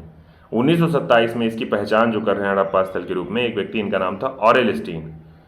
आगे बात करें तो प्राकृतिक चट्टान के ऊपर ये स्थित हुआ करता था इसका दुर्ग, और तमाम बातें। मिट्टी की चूड़ियाँ मिली यहाँ पर, तिकोने ठीकरे, ताम्र निर्मित प्लेट, ताम्र निर्मित बाड़ाग्र, ऐसे ऐसे करके तमाम चीज़ें। लेकिन मेन आप जानते रहिए स्थल, दूसरी बात नदी, और तीसरा वर्तमान समय में कहाँ स्थित है। अब एक नाम आप रहा है, लिखा है सोतकाको, यानी सुतकागेंडोर जो है इसी के पूर्व में स्थित ये स्थल है। 1962 में GF डेल्स ने इसकी खोज की थी। ठीक है ना। आगे बात करते हैं। बलूचिस्तान जो है वर्तमान समय पाकिस्तान, ये दक्षिण तटवर्ती पट्टी पर स्थित इसी के बालाकोट एक बंदरगाह के रूप में काम करता था वहाँ का। अब उस समय की बात करते हैं तो वहीं से हड़प्पा पूर्व या हड़प्पा कालीन सभ्यता के अवशेष प्राप्त हुए हैं। एक प्रकार की ये नगर नियोजित व्यवस्था थी, नगर नियोजित थी ये नगर जो था, ये योजना इस नगर की योजना जो थी वो एक प्रकार की सुनियोजित तरीके की थी। यानी भवनों का यहाँ निर्माण कच्ची ईंटों का, जबकि नालियों का निर्माण पक्की ईंटों से किया जाता था। ठीक बात है। बात करते हैं आगे। यहाँ जो सबसे प्रसिद्ध उद्योग था, मतलब ये जो सुतकागेंडोर वाला स्थल आपको मिल रहा है, वहाँ पर सीप का उद्योग बड़ा प्रमुख था। यहाँ पर सीप से ही बनी हुई चूड़ियाँ भी आपको तमाम मात्रा में प्राप्त होती हैं बलूचिस्तान से, तो ये भी आपके लिए हो गया। नेक्स्ट पे आते हैं। अब देखिए यहाँ हरियाणा का जो फतेहपुर में आएंगे, जहाँ राखी गढ़ी जैसे आपको हरियाणा में मिला था, तो बनावली नाम की एक जगह मिल रही है हरियाणा में, ये भी आपका सिंधु घाटी की सभ्यता का ही स्थल एक प्रकार का रहा। 1974-77 में SRS बिश नाम के व्यक्ति हैं, उनके द्वारा उत्खनन कराया गया। 3 प्रकार स्तर प्रकाश में इसको लाए गए, यानी 3 संस्कृति को 3 प्रकार भाग में बांटा गया, प्राग सैंधो, विकसित सैंधो और उत्तर सैंधो। बात करते हैं आगे। यहाँ की जो सड़कें थी इनको तारांकित भागों में विभाजित करती हैं। बात करते हैं यहाँ के विषय में मुहरे और दूसरी बात करते हैं बटखरे, लाजवर्त, कार्नेलियन के मनके, हल की आकृति के खिलौने, तांबे के बाणाग्र, ये सब यहीं से साक्ष्य मिले हैं। जबकि भगवानपुरा हरियाणा की बात की जाए कि कुरुक्षेत्र जिले में सरस्वती नदी के दक्षिणी किनारे पर स्थित है। कौन सा? ये भगवानपुरा जो स्थल मिल रहा है आपको ये। आगे बात करते हैं। JP जोशी इसका उत्खनन करवा रहे हैं। मैंने फिर कहा आपसे बार बार ध्यान करते रहिएगा, जगह, उत्खननकर्ता, दूसरा नदी, कौन सा वर्तमान समय में राज्य में है। अब देखिए सबसे प्रमुख मांडा, याद होगा आपको मांडा, जहाँ से आपको बुर्जहोम, मांडा जो जम्मू कश्मीर का ही आपको बुर्जहोम जो स्थान मिला था, जहाँ पर गढ़ता आवास का भी प्रमाण मिला था। तो मांडा एक जो जम्मू कश्मीर की जगह मिल रही सबसे उत्तरी स्थल। बात करते हैं चिनाब नदी के दक्षिण किनारे पर स्थित है। बात करते हैं इसके विषय में तो JP जोशी और मधुबाला नाम के व्यक्ति, इनके द्वारा इसको करवाया गया उत्खनित। वहीं इसमें तमाम तरीके के 3 सांस्कृतिक स्तर मिल रहे हैं, प्राक, विकसित और उत्तरकालीन सैंधो। अलग अलग चीज़ें यहाँ से मिल रही हैं, जैसे मिट्टी के ठीकरे, हड्डी के नुकीले बाणाग्र, चट ब्लेड, कांस्य से निर्मित पेंचदार पिन और आधी अधूरी मुहर आदि के अवशेष यहाँ से मिले हैं। उत्तर प्रदेश जो है, यहाँ का जो बागपत जिला है, वहीं पर बारोट तहसील के पास सिनौली नाम का हड़प्पन स्थल। अब बड़ी मज़ेदार बात है, कुछ नए आपको मिल रहे हैं, ये आपके पर एग्जाम के लिए बहुत ज़रूरी हैं। तो आपने कहा सिनौली जो मिला, ये कहाँ पर मिला? ये उत्तर प्रदेश के बागपत जिले में। यहाँ पर कह रहा है एक क्रमबद्ध तरीके से 125 मानव समाधान मिले हैं। ठीक बात है ना। और ये लिटाए गए किस दिशा में? उत्तर से दक्षिण दिशा में। मिस्र की जो सभ्यता थी नील नदी के द्रोणी, यानी मिस्र की जो सभ्यता थी उसका जो निर्माण हुआ था या जन्म हुआ था वो नील नदी के तट पर, जबकि इसी वजह से मिस्र को जो कहा जाता है वो नील नदी का उपहार कहा जाता है ना, क्योंकि इस नदी के अभाव में ये भाग एकदम रेगिस्तानी, यानी चूंकि अगर नील नदी ना होती तो भाग रेगिस्तानी रहता। बात करते हैं आगे, सुमेरियन जो सभ्यता हुई, इसके लोग जो थे प्राचीन विश्व के प्रथम लिपि आविष्कार करता। कहने का अर्थ हो है लिपि का मतलब अगर लेखनी की बात की जाए तो सबसे पहले किसने की? तो सुमेरियन सभ्यता के लोग जो थे उन्होंने ही किया इसके विषय में। आगे आते हैं, यह अब लिखा है आगे खुदाई से। अब देखिए यहाँ खुदाई जो है कह रहा है नारी मूर्तियाँ बहुत मिली। अब नारियों की मूर्तियाँ ज़्यादा मिली, इस वजह से इसको माना गया कि ये मात्र सत्मात्मक एक प्रकार की सभ्यता थी। भाई दोनों प्रकार के लोग भोजन करते थे, चाहे वो शाकाहार हो गया चाहे मांसाहार हो गया। वस्त्र में लोग ऊनी और सूती दोनों प्रकार के वस्त्र पहनते थे, यानी गले में कंठ का हार, कान में पहनने वाला कर्णफूल, कड़ा, भुजबंद, अंगूठी, हंसुली, करधनी, ये सब आभूषण उस समय महिलाएं या लोग पहनते थे। नौसारों से स्त्रियों के मांग में सिंदूर, या की जगह नौसारों वहाँ से स्त्री लेडीजों को दिखाया गया कि मांग में लोग सिंदूर भी लगाती थी।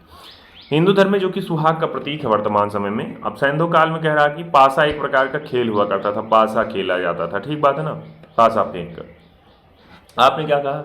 आपने कहा सभ्यता तो मात्र सत्मात्मक हो गई। दूसरी बात आपने कहा, अब यहां पढ़ रहे हैं आप कि यहां पर खाद्यान्न, आप कहेंगे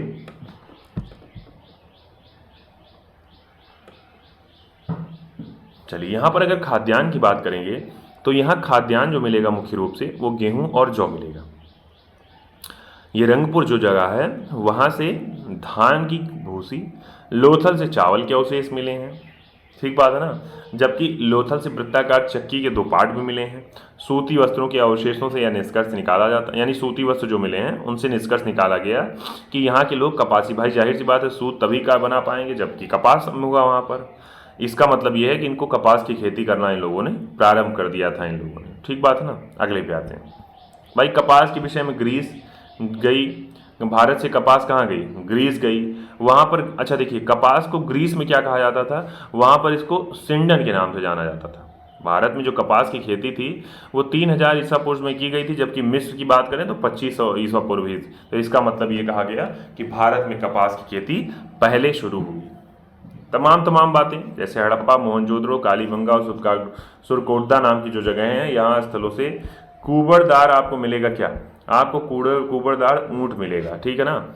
जबकि यहाँ बात करेंगे सुरकोटदा, लोथल, कालीबंगा से यहाँ पर घोड़ों की मूर्तियाँ मिली हैं, हड्डियाँ मिली हैं, जबड़े मिले हैं। तो इसका मतलब यहाँ पर दोनों प्रकार के जीव, ऊंट भी और घोड़े भी प्राप्त हुए हैं।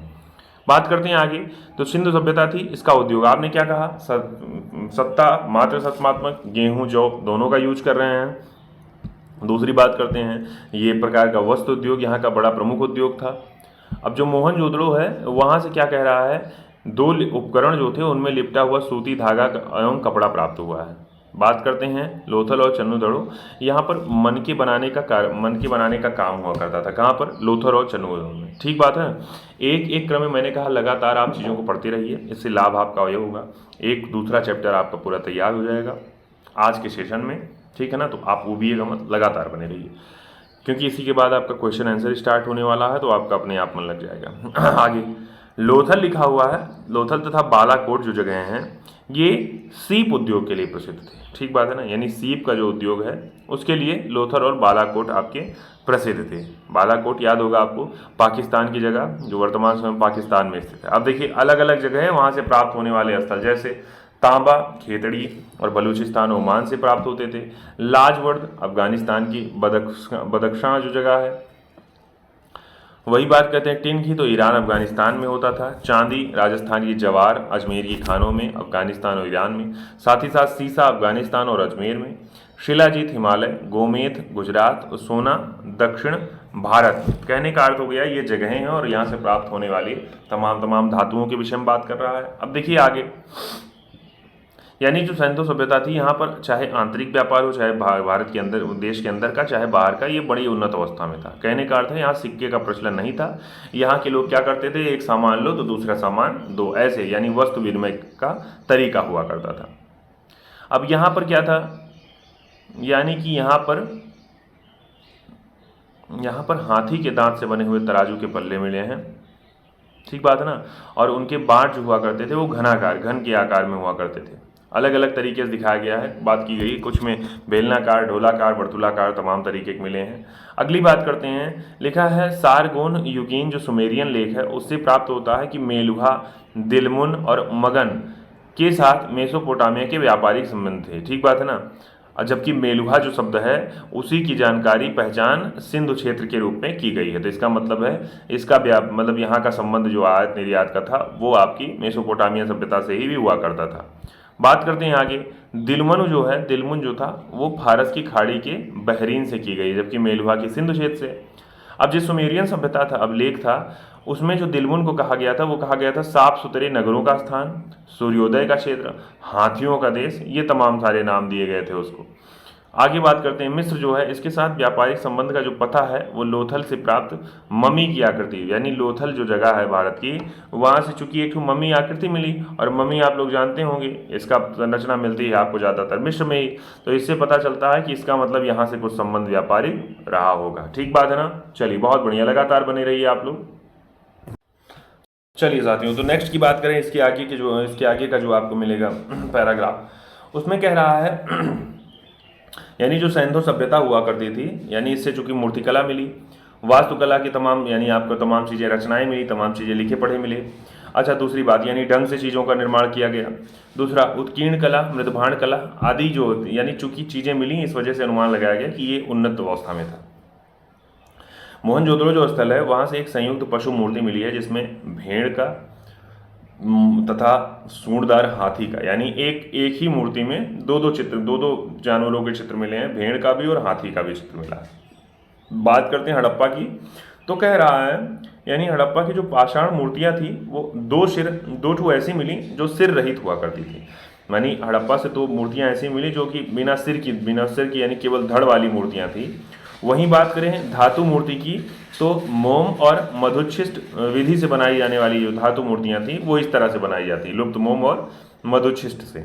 अच्छा, आगे बात करते हैं, लिखा है काली मोहनजोदड़ो से प्राप्त जो नर्तकी, देखिए पूछा गया कई बार है, जो नर्तकी की कांस्य मूर्ति मिली है वो कहाँ से प्राप्त हुई, तो मोहनजोदड़ो से प्राप्त हुई है।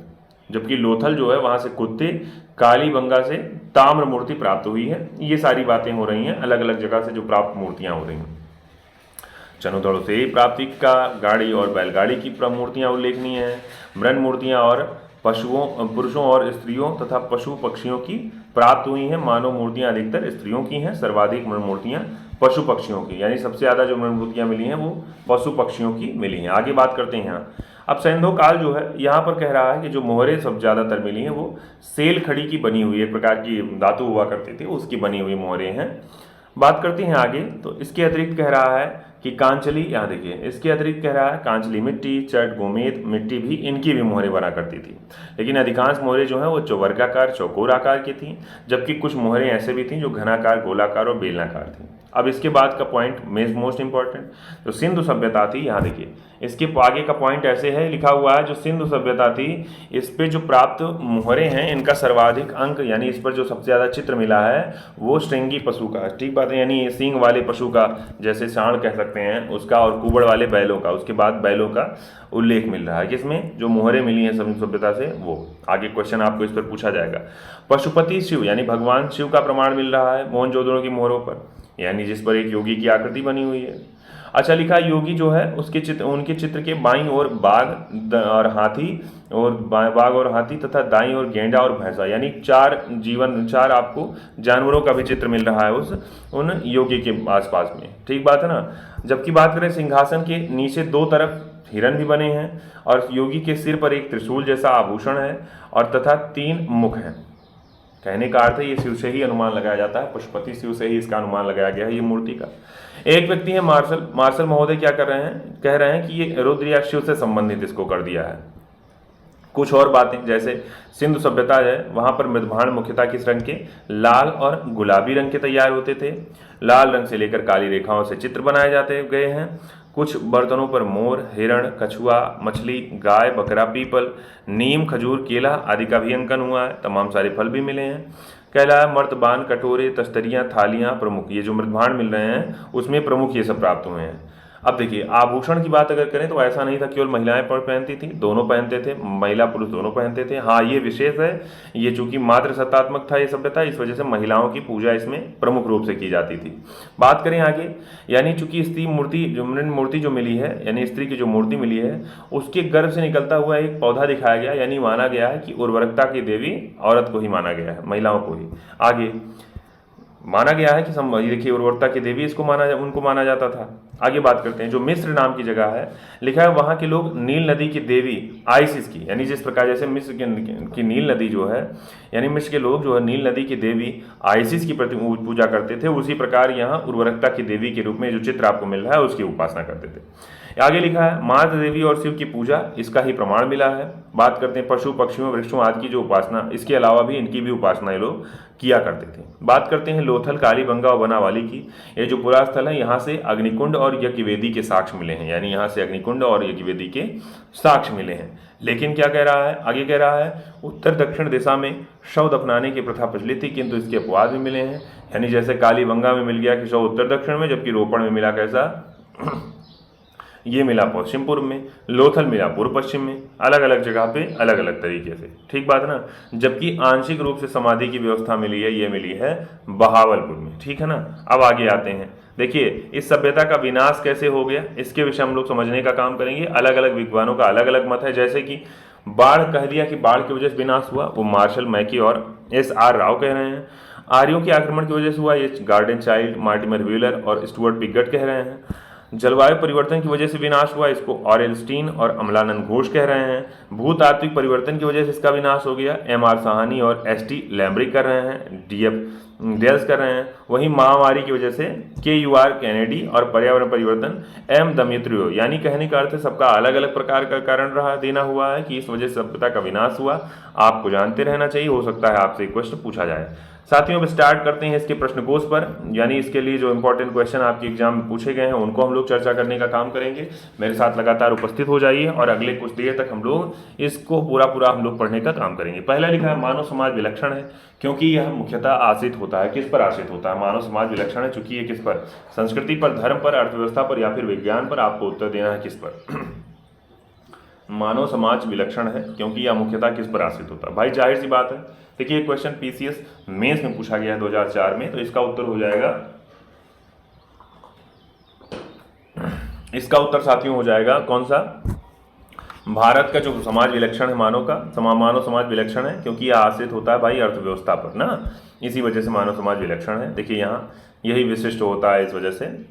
अगले क्वेश्चन पे आते हैं, लिखा हुआ है हड़प्पा जो सभ्यता है कि MP PCS में पूछा गया 2090 में। हड़प्पा जो सभ्यता है कह रहा है, हड़प्पा जो सभ्यता है इसके विषय में कह रहा है कि सभ्यता से संबंध है सुमेरियन, सिंधु घाटी, मेसोपोटामिया या फिर वैदिक सभ्यता। उत्तर दीजिएगा, PCS के एग्जाम में पूछा गया क्वेश्चन है, तो इसका उत्तर क्या हो जाएगा साथियों, हड़प्पा सभ्यता के, हाँ हड़प्पा निम्नलिखित में से किस सभ्यता, अच्छा हड़प्पा के विषय में पूछ रहा है किस सभ्यता से संबंधित है, तो आप इसके विषय में देख के ही बता ले जाएंगे सर, सिंधु घाटी की सभ्यता, इसी को तो हड़प्पा के नाम से भी जाना जाता है। नेक्स्ट पे आते हैं, नेक्स्ट क्वेश्चन आपका क्या है भाई, नेक्स्ट क्वेश्चन आपका ये भी PCS में पूछा गया क्वेश्चन है।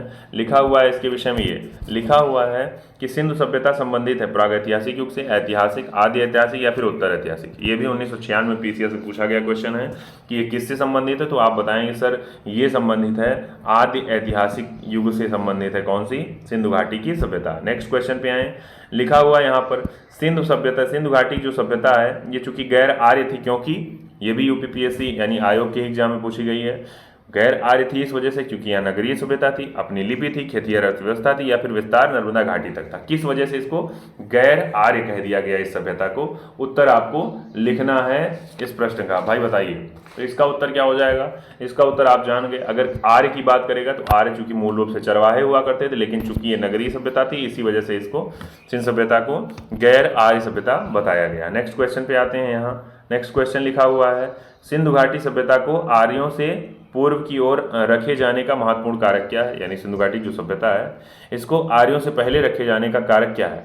कारण है क्योंकि लिपि मिली, तांबा मिला, मृदभांड मिले, या फिर नगर नियोजन। तो बेसिक क्वेश्चन इससे पहले वाले से रिलेट करके मैंने कहा पीसीएस में 1990 में पूछा गया क्वेश्चन है कि सर नगर नियोजन चूंकि यहाँ मिला इसी वजह से इसको आर्यों से पहले का बता दिया गया। आगे आते हैं भाई इसके उत्तर पर। तो इसका डी, एक सेकेंड, इसका डी वाला उत्तर दे रहा है भाई। इसका कह रहा है कि चूंकि यहाँ पर क्या कह रहा है, देखिए ये भी उत्तर माना गया है, लिपि ज्ञान, नगर नियोजन ये सब अधिक विकसित मिली सिंधु सभ्यता में। बात करते हैं आगे। तो चूंकि पुरातात्विक जो साक्ष्य मिले अलग अलग काल में वो मृदभांड ही सिंधु सभ्यता को आर्यों से पूर्व का सिद्ध करते हैं। ठीक बात है ना। चूंकि यहाँ पर काले रंग की आकृतियों से चित्रित लाल मृदभांड यहाँ हड़प्पा सभ्यता से संबंधित है, वहीं धूसर और चित्रित जो धूसर मृदभांड है वो आर्यों के से संबंधित माने गए। बेसिक क्वेश्चन क्या है, कुछ टिपिकल है, तो आप ध्यान करे रहिएगा इसके विषय में कि सिंधु घाटी सभ्यता को आर्यों के पूर्व जो रखे जाने का महत्वपूर्ण कारक है वो कारण है मृदभांड। ठीक है ना। अगले पे आते हैं। लिखा हुआ सिंधु घाटी की जो सभ्यता है वैदिक संस्कृति वैदिक सभ्यता से भिन्न थी क्योंकि इसके पास क्या था? इसके पास विकसित शहरी जीवन की सुविधाएं थी, चित्रलेखी इस पर लिपि है थी, इसके पास लोहे और रक्षा शास्त्रों के ज्ञान का अभाव था, या फिर उपयुक्त सभी। आपको बताना है कौन सा इसका उत्तर सही हो जाएगा 6 नंबर प्रश्न का। जल्दी बताइए। तो मुझे लगता है इसके विषय में आप क्या कहेंगे? इसके विषय में आप कहेंगे सर इसका उत्तर हो जाएगा कौन सा? इसका डी वाला उत्तर, यानी इसकी विकसित सभ्यता भी थी, ये चित्रलेखीय लिपि भी थी, और इसके पास लोहे और इन चीज़ों का शास्त्रों का ज्ञान का अभाव था। ये तीनों व्यवस्थाएं हो रही सिंधु घाटी की सभ्यता से, और यही वैदिक सभ्यता से इसकी अंतर का भिन्नता बताता है। नेक्स्ट क्वेश्चन पे कह रहा है हड़प्पा संस्कृति की जो जानकारी मिलती है उसका स्रोत शिलालेख है, पुरातात्विक खुदाई, उपयुक्त सभी है, या फिर पक्की मिट्टी की मोहरें हैं। पीसीएस के एग्जाम में भी क्वेश्चन पूछा गया है। इसका उत्तर क्या हो जाएगा? आपको देना है उत्तर भाई। क्या हो जाएगा इसका उत्तर? क्योंकि आप जानते हैं हड़प्पा सभ्यता के जितने स्थल मिले हैं वो सब खुदाई से मिले हैं, तो आप कहेंगे सर इसी वजह से प्रमुख स्रोत हो जाएगा खुदाई। अगले क्वेश्चन पे, और पुरातात्विक खुदाई। नेक्स्ट क्वेश्चन पे आते हैं। लिखा है सिंधु घाटी सभ्यता पर प्रकाश डालता है कौन सी चीज? शिलालेख। अब देखिए इसको तो देखिए कि आप बता देंगे कि सर यहाँ पर पुरातत्व संबंधी जो खुदाई है यही इस पर प्रकाश डालता है। अगले क्वेश्चन पे आए। यहाँ लिखा हुआ है नेक्स्ट क्वेश्चन, सिंधु घाटी के निवासियों की सभ्यता को जानने का मूल स्रोत है, और वहां पाई गई है क्या? मोहरे हैं, मंदिर हैं, लिपि हैं, या फिर बर्तन, जेवर, हथियार और औजार। ये भी 1996 में राजस्थान के आयोग में पूछा गया क्वेश्चन है। तो इसका उत्तर क्या हो जाएगा? आप जानते हैं, क्योंकि देखे होंगे यहाँ पर लिपि की बात नहीं कर रहा, यहाँ पर मोहरे बहुत मिली भाई, मंदिर की बात नहीं मिली। बर्तन हथियार तो मिले ही नहीं है, लेकिन ये मोहरे मिली हैं, इस वजह से कह दिया गया ये कि सिंधु घाटी के निवासी जो थे ये इसका जानने का जो मूल स्रोत है वो मोहरे हैं। अगले पे आते हैं। क्योंकि 3000 से अधिक मोहरें यहाँ से मिल रही हैं। लिखा हुआ है आगे, हड़प्पा सभ्यता की उत्पत्ति और साथ ही साथ में कौन सा जोड़ा? तो कह रहा है अलग अलग लोगों ने इसका नाम दिया। नाम क्या दिया? देखिए यहाँ पर आरएएस के एग्जाम में कह रहा है कौन सा सही नहीं है। कह रहा है कि एम रफीक मुगल कह रहे हैं कि हड़प्पा सभ्यता ने मेसोपोटामिया सभ्यता से प्रेरणा ली, या फिर कह रहे हैं EJF मैके कह रहे हैं सुमेर से लोगों का पलायन हुआ, या मार्टिमर व्हीलर कह रहे हैं पश्चिमी एशिया से सभ्यता के विचार का प्रवसन हुआ, या फिर अमलानंद घोष कह रहे हैं कि हड़प्पा सभ्यता का उद्भव पूर्व हड़प्पा सभ्यता की परिपक्वता के परिणाम स्वरूप। अब देखिए इसके विषय में हम सीधा इसकी व्याख्या पर आ जाते हैं। तो इसका ए वाला उत्तर कह रहा है कि यही एम रफीक मुगल जो हैं यही कह रहे हैं गलत, बाकी सारे ऑप्शन आपके हो रहे हैं सही। अगले क्वेश्चन पे आए। नेक्स्ट क्वेश्चन दिया है आपकी स्क्रीन पे, ये लिखा हुआ है सूची 1 को दूसरे से मिलान करना है। लिखा हुआ है हड़प्पा की खोज कर रहे हैं NG मजूमदार, या फिर हस्तिनापुर की जॉन रमार्शल, या फिर तक्षशिला की दयाराम साहनी, या फिर कौशाम्बी की बीबी लाल। अब आपके विषय में अगर ये चारों विकल्प आपको दिए गए हैं तो आपको मिलान करना है इसके विषय में कौन सा सही हो गया।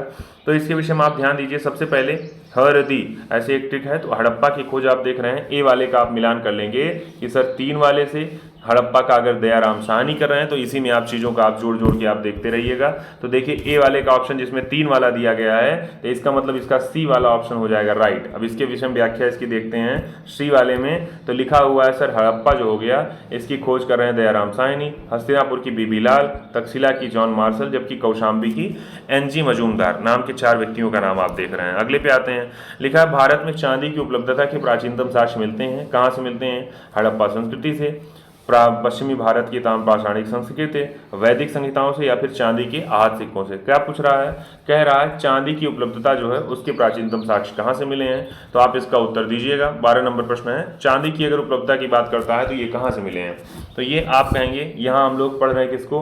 हड़प्पा सभ्यता को। तो इसका मतलब है हड़प्पा सभ्यता से ही चांदी की उपलब्धता के जो हैं वो साक्ष्य मिले हैं। देखिए IAS के 1994 की परीक्षा में पूछा गया क्वेश्चन है। अगले पे आते हैं।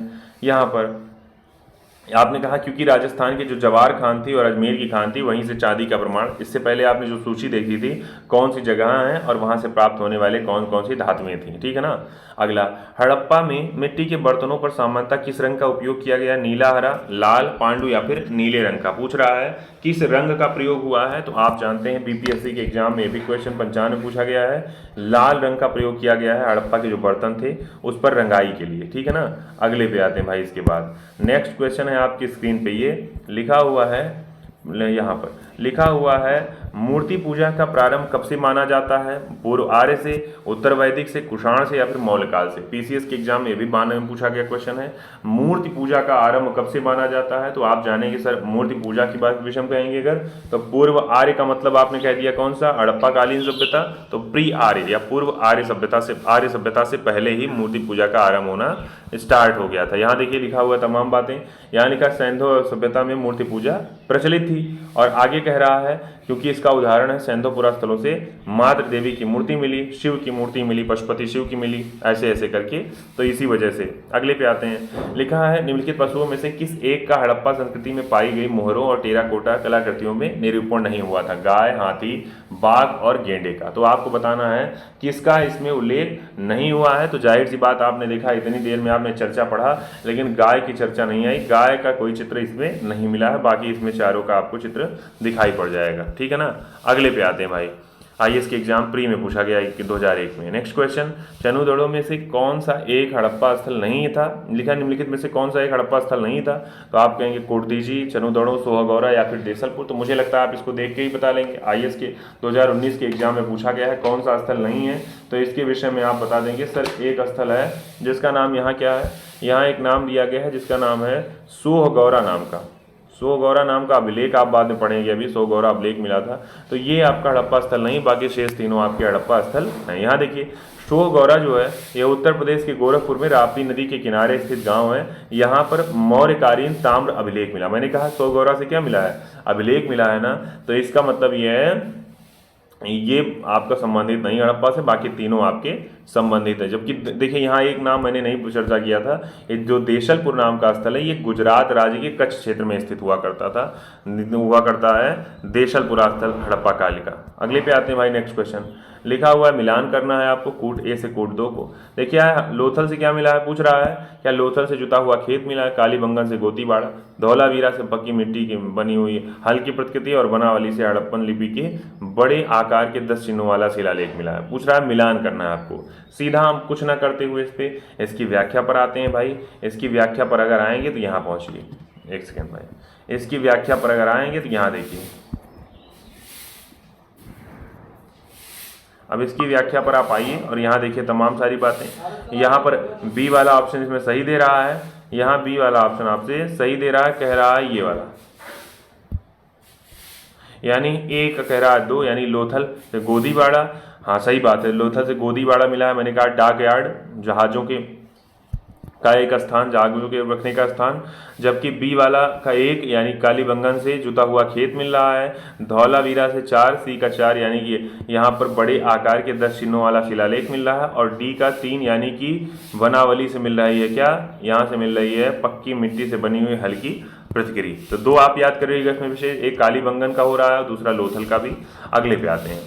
आइए अगले क्वेश्चन पे, जो कि पीसीएस 2005 में पूछा गया है। लिखा हुआ है जुता हुआ जो खेत है, जुते हुए खेत की एक खोज की गई थी। अभी आपने इससे पहले ये देखा, यहाँ क्या लिखा था, जुते हुए खेत का प्रमाण जो मिला है, कहाँ लिखा है, जुते हुए खेत का प्रमाण मिला है, ये आपका बी वाला, यानी जुते हुए खेत का प्रमाण मिला है आपको काली बंगन से, तो इसका हो जाएगा बी वाला ऑप्शन सही। जहां से अब देखिए, इसको बार बार इतनी बार हम लोग कवर करेंगे इतनी देर में, कुछ ही देर में अभी ये आपको ये चीज़ें तैयार हो जाएंगी और आपका दूसरा चैप्टर भी एकदम से तैयार हो जाएगा। नेक्स्ट क्वेश्चन पे आते हैं। लिखा हुआ है निम्न में से किस हड़प्पन नगर में जुते हुए खेतों के निशान मिले हैं, कालीबंगन, धौलावीरा, मोहनजोदड़ो या फिर लोथल। फिर वही क्वेश्चन आपने कहा, देखिए क्वेश्चन यहाँ बीपीएससी 2020 में पूछ लिया गया, ये भी हो जाएगा आपका कालीबंगन, यहाँ से जुते हुए खेत का प्रमाण मिलता है।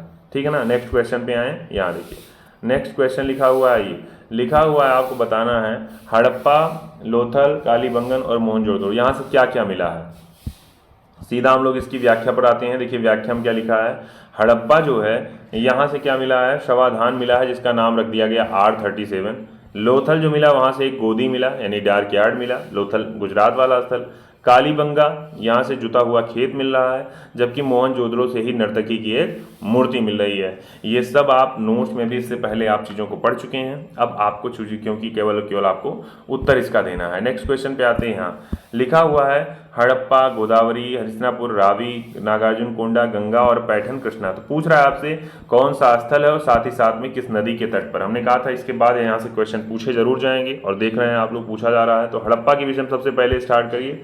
हड़प्पा के विषय में आपको याद है सर, हड़प्पा रावी नदी के तट पर स्थित है, यानी कि जिसमें ए का 2 होगा वही वाला इसमें सही हो जाएगा। इसमें बी वाला ऑप्शन कह रहा है, तो ए का 2 यानी हड़प्पा का रावी। व्याख्या पर आइए। लिखा हुआ है हड़प्पा रावी नदी के तट पर, हस्तिनापुर गंगा के, नागार्जुन कोंडा कृष्णा के और पैठन गोदावरी नदी से संबंधित आपके स्थल हो रहे हैं। अगले पे आते हैं। यहाँ ये देखिए लिखा हुआ है फिर वही क्वेश्चन, हड़प्पा, कालीबंगन, लोथल और रोपड़ अलग अलग नदियों के नाम। मैं आपसे कहूं, अगर कहें कि रोपड़ है तो रोपड़ सतलुज नदी के तट पर, हड़प्पा है तो हड़प्पा रावी नदी के तट पर, है ना, और उसके बाद में लोथल भोगवा नदी के, जबकि कालीबंगन आपका घग्गर नदी के तट पर हो रहा है। तो इसका ऑप्शन क्या हो जाएगा, जहाँ ए का 3 वाला दिया हो वही सही हो जाएगा। ए का 3 चलो ठीक है, और आपका बी वाले का 2 दिया हो, तो ए का 3 बी वाले का 2 हो रहा है किस ऑप्शन में, ये ए वाले ऑप्शन में हो रहा है राइट ऑप्शन। यानी कि हड़प्पा रावी नदी, कालीबंगन घग्गर,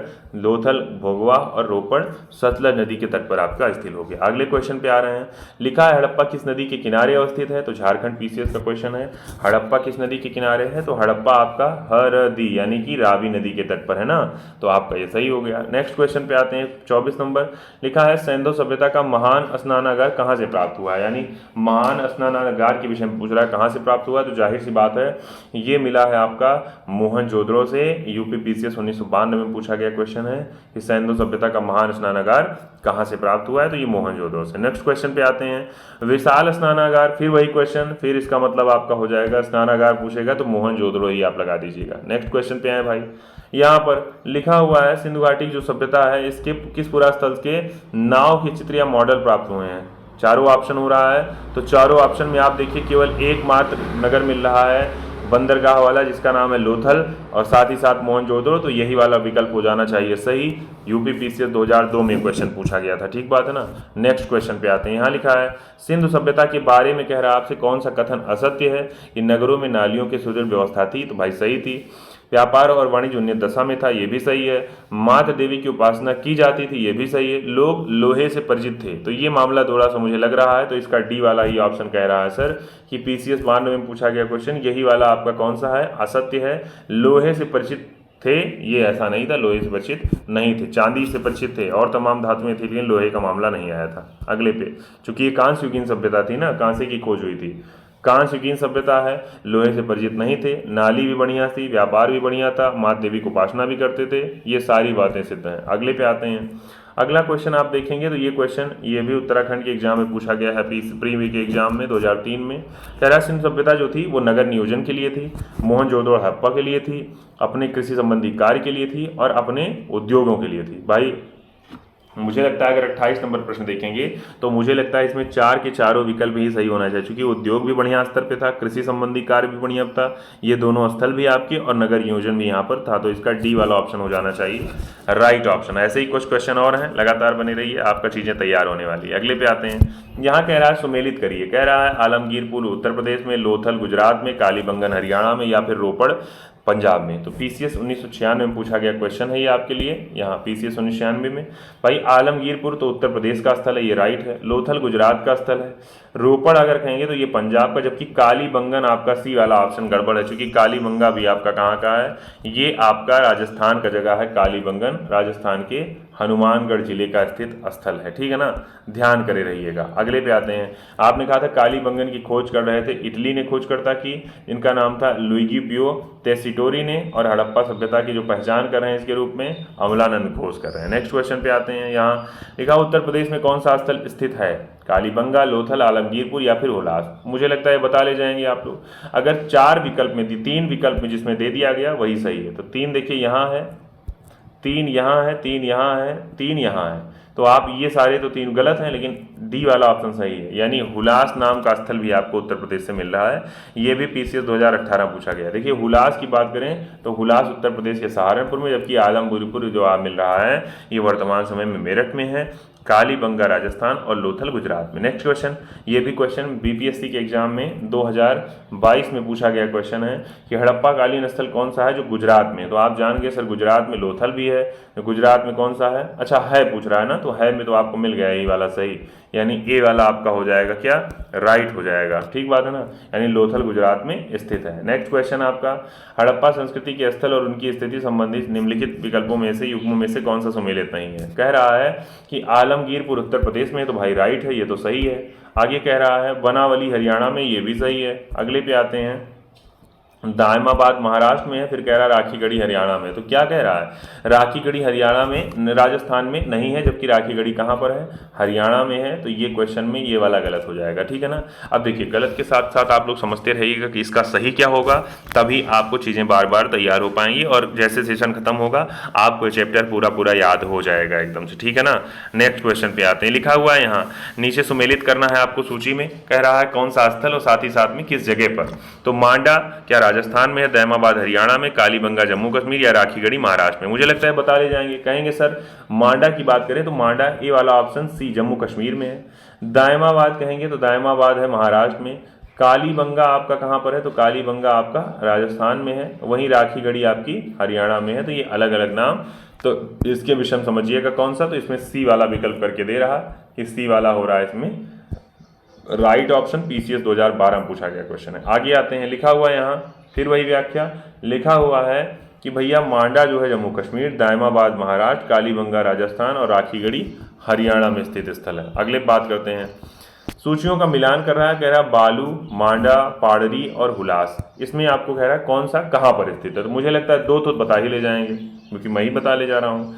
हुलास जो है ये उत्तर प्रदेश में है, तो डी का 1, और मांडा कह रहा है तो मांडा आपका जम्मू कश्मीर में, यानी बी का 2 और डी का 1। तो देखिए यहाँ किस में कह रहा है, इसमें कह रहा है बी का 2 और डी का 1, यही वाले विकल्प में कह रहा है बी का 2 डी वाले ऑप्शन में, तो डी वाला आपका सही निकल जाएगा। व्याख्या पर आते हैं, देखिए यहाँ लिखा हुआ है, लिखा है कि भैया बालू जो है हरियाणा का स्थल है, मांडा जम्मू कश्मीर का, पाडरी गुजरात का और उल्लास कहाँ का, उत्तर प्रदेश का हो रहा है। नेक्स्ट क्वेश्चन पे आते हैं, लिखा है हड़प्पा संस्कृति के निम्नलिखित स्थलों में से कौन सा सिंध में अवस्थित है। भाई सिंध की अगर बात करेगा तो मोहसिर, मोहनजोदड़ो सिंधी के पास स्थित है, तो इसका मतलब हो जाएगा सर 2 वाला सही होना चाहिए। तो 2 अगर सही होना चाहिए तो इसका विकल्प अगर 2 सही हो रहा है तो 2 के साथ कोई और विकल्प भी हो जाएगा सही, ठीक बात है ना।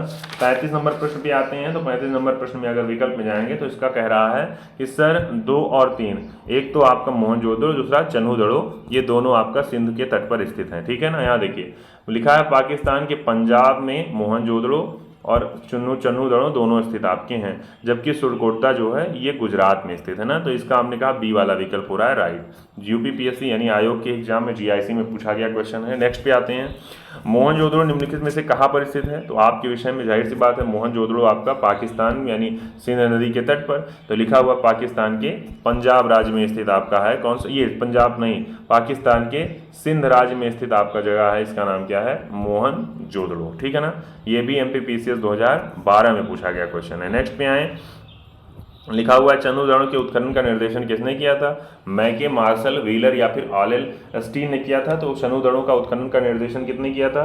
तो इसके चन्नू दड़ों के उत्खनन की बात करेगा तो मैके नाम के जो व्यक्ति हैं उन्होंने किया था, ठीक बात है ना, जबकि राखाल दास बनर्जी ने किया था, लेकिन इन्हीं के निर्देशन में चीज़ों को करवाया गया था। ये भी लोअर पीसीएस में पूछा गया क्वेश्चन है। यहाँ देखिए लिखा हुआ है 1931 में एनजी मजूमदार नाम के व्यक्ति हैं उन्होंने किया इसका चन्नू दड़ों की खोज, जबकि आपसे कह रहा है 1935 और 36 में मैके ने उत्खनन करवाया। ठीक बात है ना, ध्यान करे रहिएगा। अगले पे आते हैं, यहाँ लिखा हुआ है सिंध सभ्यता का कौन सा स्थान अब पाकिस्तान में है? तो भाई देख के ही बता देंगे कि सर ये जो आपका कौन सा, ये जो हड़प्पा नाम का स्थल है ये कहाँ पर है? वर्तमान समय में पाकिस्तान में ही है, तो बी वाला ऑप्शन इसका राइट हो जाएगा। नेक्स्ट क्वेश्चन पे आए, यहाँ लिखा हुआ देखिए ये तमाम बातें, कालीबंगा राजस्थान में, लोथल गुजरात में, अहमदाबाद जिले में, आलमगीरपुर उत्तर प्रदेश के मेरठ में। अगला बात करते हैं, लिखा हुआ है रंगपुर जो जगह है वो हड़प्पा की समकालीन सभ्यता थी, तो पूछ रहा है रंगपुर जो है किस राज्य में स्थित है वर्तमान समय में?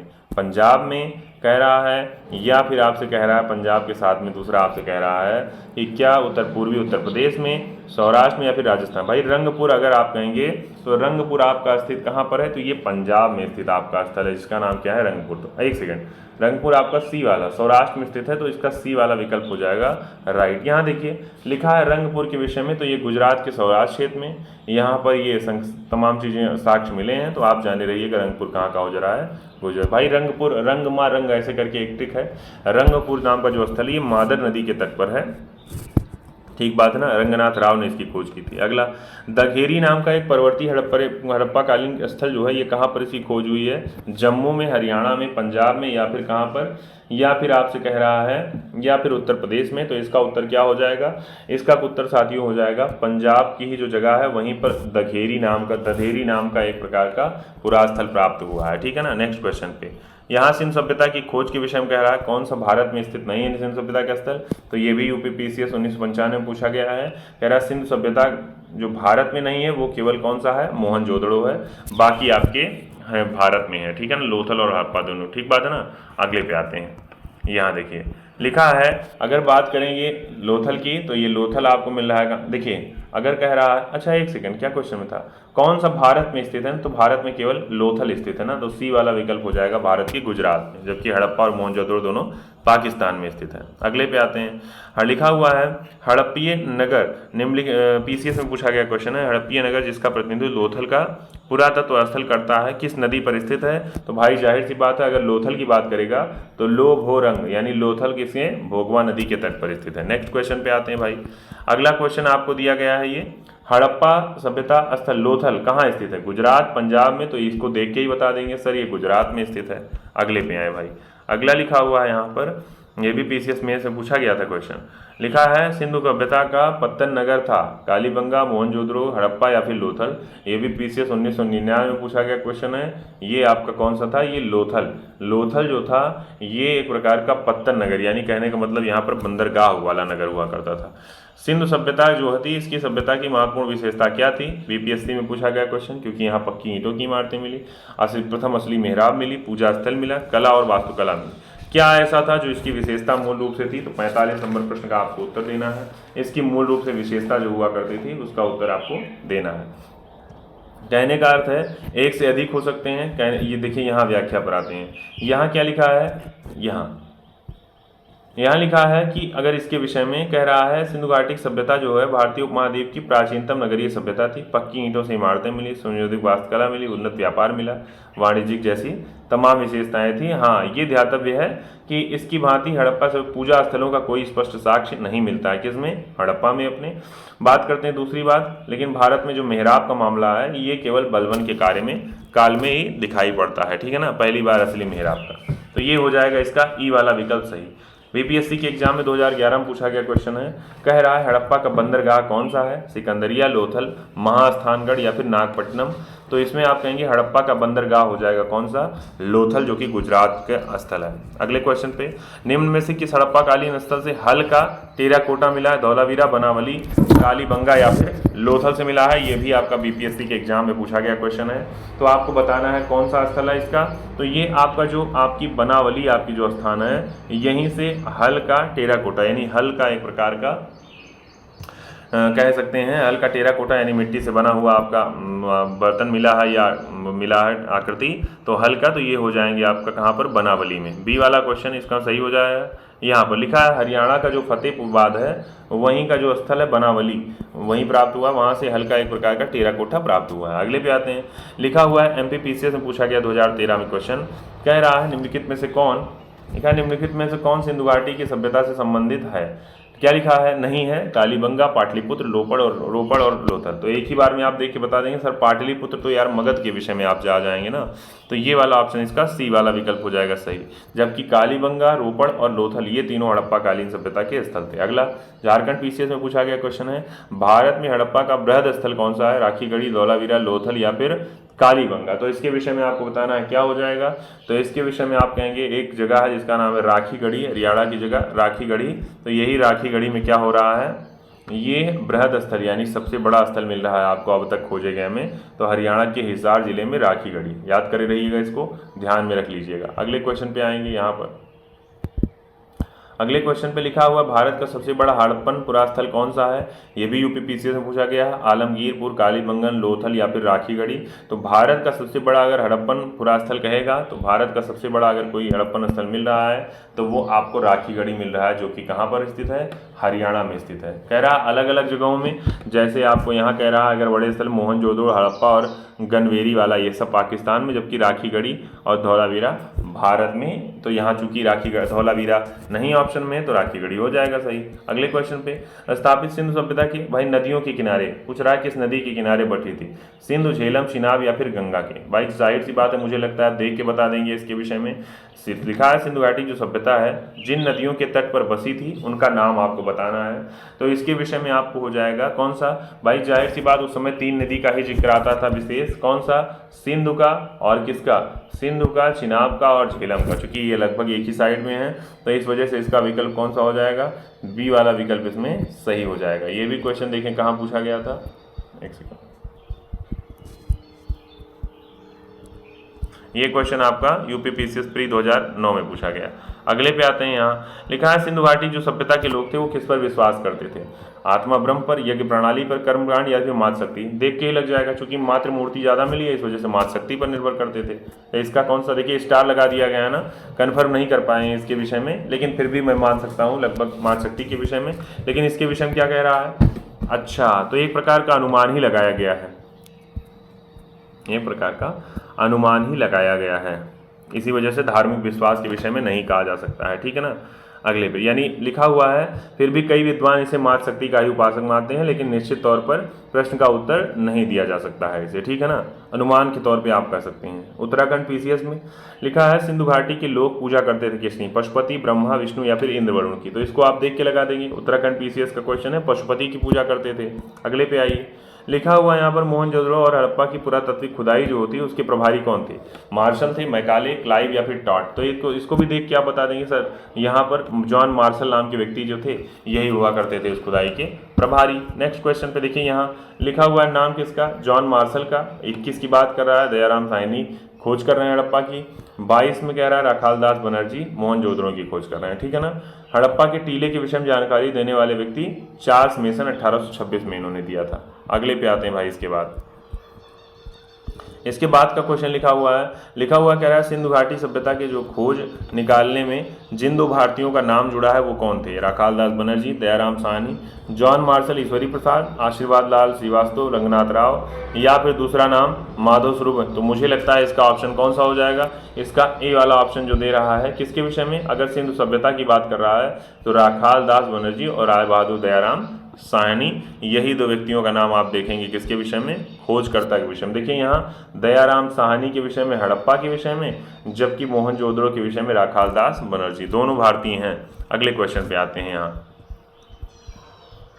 यहाँ लिखा हुआ है मिलान करना है, कौन सा सुमेलित नहीं है, तो देख के ही आपको लग जाएगा कौन सा सुमेलित नहीं है। तो मुझे लगता है ऐसे लगा लेंगे, हरदी हड़प्पा दयाराम साहनी, लोभो रंग रंगनाथ राव, SR राव, और आदमी सुरकोटदा JP जोशी, धौलावीरा VK थापड़। तो देखिए अब मुझे लगता है इसके विषय में हो जाएगा कौन सा 56 नंबर डी, धौलावीरा जो है इसकी खोज नहीं की थी किसने, तो इसकी खोज VK थापड़ ने नहीं की थी, तो यही वाला ऑप्शन गलत, बाकी तीनों आपकी सही हो जाएंगे। यहाँ देखिए धौलावीरा के विषय में उत्खनन का कार्य कराया था SR राव, यहाँ लिखा हुआ है किसके विषय में, धौलावीरा का जो उत्खनन कराया था VK थापड़ ने कराया था, ना कि इन्होंने कराया था, नहीं बल्कि इसने कराया था RS बिष्ट ने। यानी कहने का अर्थ हो गया इसका खोज कराया किसने, तो इसका कराया RS बिष्ट ने।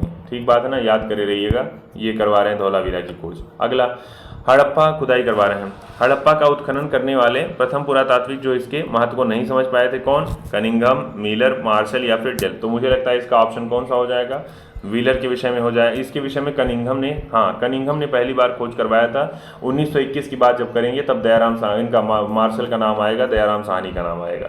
तो इसमें क्या हो जाएगा, कनिंघम थे जिन्होंने क्या कह दिया था, इसको टीलों के रूप में खोज की थी, लेकिन इसको विशेष इसको महत्व नहीं दे पाए थे। अगले पे आते हैं, हड़प्पा और मोहनजोदड़ो का जो उत्खनन हो रहा है उससे संबंधित नहीं थे, कौन, तो एक ऑप्शन मुझे लगता है देख के ही बता देंगे कि VA स्मिथ जो थे यही नहीं संबंधित थे किससे, हड़प्पा और मोहनजोदड़ो के उत्खनन से। ठीक है ना, ये भी क्वेश्चन BPSC के एग्जाम में पूछा गया है। नेक्स्ट क्वेश्चन पे आते हैं भाई, देखिए यहाँ 1921 की बात कर रहा है, दयाराम साहनी की बात कर रहा है, हड़प्पा का उत्खनन 26, 27 और 33, 34 माधव स्वरूप से हड़प्पा का उत्खनन करवा रहे हैं, 22 में राखाल दास बनर्जी करवा रहे हैं। ठीक है ना, तो ये ध्यान करिएगा जबकि इनका नाम नहीं मिलता है। ठीक है ना, अगले पे आते हैं, लिखा हुआ है सिंध सभ्यता जो है, यहाँ पे कह रहा है सिंध सभ्यता की विकसित विकसित अवस्था में निम्नलिखित में से किस स्थल से घरों में कुओं के अवशेष मिले हैं। यानी कौन सा स्थल ऐसा मिला है जिससे पता चला है कि घरों में कुएं हुआ करते थे। तो इसमें भी आपको क्या मिल जाएगा, देखिए ऑप्शन में क्या कह रहा है, देखिए यहाँ स्टार बना दिया गया है कि इसमें भी आप कन्फर्म चीज़ें इसके विषय में नहीं मिल पाई हैं। यहाँ देखिए यहाँ लिखा है यज्ञ नारायण पांडे नाम के व्यक्ति, इनकी पुस्तक है पुरातत्व विमर्श, उसमें क्या कर रहे हैं, इसमें लिखा है प्रत्येक घर में लगभग निजी कुएं और स्नानागार थे, परंतु पानी के निकास के लिए और साथ ही साथ व्यवस्था भी थी। लेकिन रामशरण नाम की पुस्तक जो है, वर्मा शर्मा की जो पुस्तक है, उसमें कह रहा है कालीबंगा के प्रायः सभी नगर घरों में कुएं थे। अब देखिए अलग अलग नाम आपको मिल रहे हैं, इस वजह से यहाँ स्टार बना दिया गया कि आप इसके विषय में नहीं कह सकते हैं। तो हम लोग चर्चा कर रहे हैं क्योंकि हम लोग चर्चा करें घटना से पूर्वावलोकन की, तो जिस तरह से इसमें चीज़ें दी गई हम उसी तरह से सेम मैच पढ़ने का काम करेंगे। अगले पे आते हैं, भारत में निम्नलिखित में से आने का सही कालक्रम आपको बताना है, पहले क्या आया। तो आप इसके विषय में सीधे हम लोग व्याख्या पर आ जाते हैं कि यहाँ लिखा हुआ है हड़प्पा के विषय में, अपनी नगर नियोजन के विषय में, साथ ही साथ कह रहा है ये कांस्य युगीन सभ्यता थी। बाद में कह रहा है लोहे का ज्ञान कांसे के बाद इसमें हुआ, तो पहले कांसे का हुआ। सबसे पहले सिक्के कैसे आहत मुद्रा के रूप में प्राप्त हुए, अस्तित्व में आए। सबसे पहले भारत में सोने के सिक्के हिंद यवन शासकों ने कराए। यानी कहने का अर्थ है इसमें डी वाला ऑप्शन इसका सही दे रहा है कि 4 नंबर इसका सही हो जाएगा, डी वाला सही हो जाएगा, 4, 3, 2, 1। कहने का अर्थ होगा सबसे पहले क्या हुआ, यानी नगर संस्कृति आई, फिर उसके बाद में लोहे का हल, फिर आप कह रहे हैं 3, 2 के बाद में आहत मुद्रा चांदी के सिक्के चलाए गए, फिर लास्ट में सोने के सिक्के। ठीक बात है ना, अलग अलग ध्यान करे रहिएगा। अगले क्वेश्चन पे आते हैं, यहाँ लिखा हुआ सर्वप्रथम मानव ने निम्न धातु का प्रयोग किया, कौन सी धातु का, सोना, चांदी, तांबा या फिर लोहे का। तो आप जान जाएंगे सबसे पहले किसका प्रयोग किया, तांबे का प्रयोग किया। ठीक बात है ना, तो इसका सी वाला विकल्प हो जाएगा राइट। अगले क्वेश्चन पे आते हैं, यहाँ हाथी दांत का पैमाना हड़प्पीय संदर्भ में, हाथी दांत का जो पैमाना मिला है हड़प्पीय संदर्भ में, ये कहाँ से मिला है, तो RO के एग्जाम में पूछा गया। ये मिला है आपका कहाँ से, लोथल से मिला है। RO के एग्जाम में 2014 में पूछा गया क्वेश्चन है हाथी दांत का पैमाना। तो यहाँ देखिए हाथी दांत का पैमाना का अर्थ हो गया एक प्रकार का तराजू का हमने उल्लेख किया था। तो ये मिला है कहाँ से, ये मिला है आपको लोथल से मिला है। अगले क्वेश्चन पे आए, लिखा हड़प्पकालीन स्थलों में अभी तक किस धातु की प्राप्ति नहीं हुई है। तो जाहिर सी बात है आपको वहाँ पर लोहे की प्राप्ति नहीं हुई, सोना तांबा चांदी की हुई लेकिन लोहे की नहीं हुई थी, इसी वजह से इसका नाम कांस्य युगीन सभ्यता रखा गया था। ठीक है ना, अगले पे आते हैं, लिखा हुआ है कौन सा स्थल घग्गर और उसकी सहायक नदियों की घाटी में स्थित है। तो घग्गर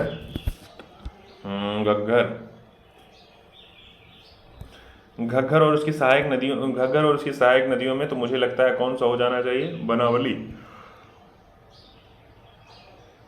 64 नंबर प्रश्न अगर कह रहा है घग्गर, तो डी हो जाएगा, सही बात है। बनावली जो स्थल हो जाएगा आपका, यही हो जाएगा कहाँ पर, यानी यही घग्गर नदी के तट पर स्थित आपका स्थल है हरियाणा में, जो बनावली।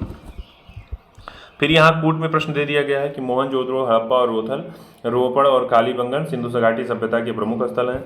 हड़प्पा के लोगों ने सड़कों और नालियों के जाल के साथ नियोजित शहरों का विकास किया। तीसरा, हड़प्पा के लोगों को धातुओं के उपयोग का पता नहीं चला। तो इसमें आपको क्या करना है, कौन सा पूछ रहा है, सही उत्तर है, तो मुझे लगता है ये सभ्यता इसके प्रमुख स्थल से सही है। सड़कों नालियों का जाल, ये भी सही है। धातुओं के उपयोग का पता नहीं था, यही गलत है, समझ रहे हैं ना। तो इसका मतलब 1 और 2 दोनों विकल्प आपके इसके सही हो रहे हैं। तो ए वाला ऑप्शन इसमें कह रहा है सर, ए वाला विकल्प ही हो रहा है इसमें राइट। नेक्स्ट क्वेश्चन पे आए साथियों, यहाँ लिखा हुआ है, देखिए तमाम बातें, सड़कें बड़ी अच्छी बनी थी, धातुओं की खोज भी हुई थी, बस लोहे की खोज नहीं हुई थी। अगले पे आते हैं, ये भी कूट में है, कह रहा मोहनजोदड़ो हड़प्पा नगर अब विलुप्त हो गए। कारण क्या है कि खुदाई के दौरान वह प्रकट हुए थे, ऐसा है क्या। तो इसका बी वाला ऑप्शन कह रहा है दोनों सही, लेकिन ऐसा नहीं है कि इसका स्पष्टीकरण ये कारण दे रहा है, ठीक बात है ना, कथन कारण ये दे रहा है, इस वजह से ऐसा हुआ था। अगले पे आते हैं, भाई इस वजह से तो रोधकनी समाप्त हो गया क्योंकि इसका खुदाई हो गया, ऐसा नहीं है। अगले पे आते हैं, हड़प्पा संस्कृति जो है इसमें शैलकृत स्थापत्य के प्रमाण कहाँ से मिले हैं। भाई शैलकृत स्थापत्य अगर आपको में देखना है तो आप चले जाएंगे किसमें, आप चले जाएंगे धौलावीरा जो गुजरात का स्थल है, वहीं पर आपको शैलकृत स्थापत्य यानी पत्थरों पर स्थापत्य, पत्थरों पर बनाई गई आकृतियां, ये सब चीज़ें। पीसीएस मैंने कहा 2006 में पूछा गया क्वेश्चन है। नेक्स्ट पे आते हैं, देखिए यहाँ पर धौलावीरा नाम का जो स्थल है ये गुजरात में स्थित है। दूसरी सबसे बड़ी बस्ती यानी राखीगढ़ी पहली बस्ती मानी गई और दूसरी क्रम पे धौलावीरा।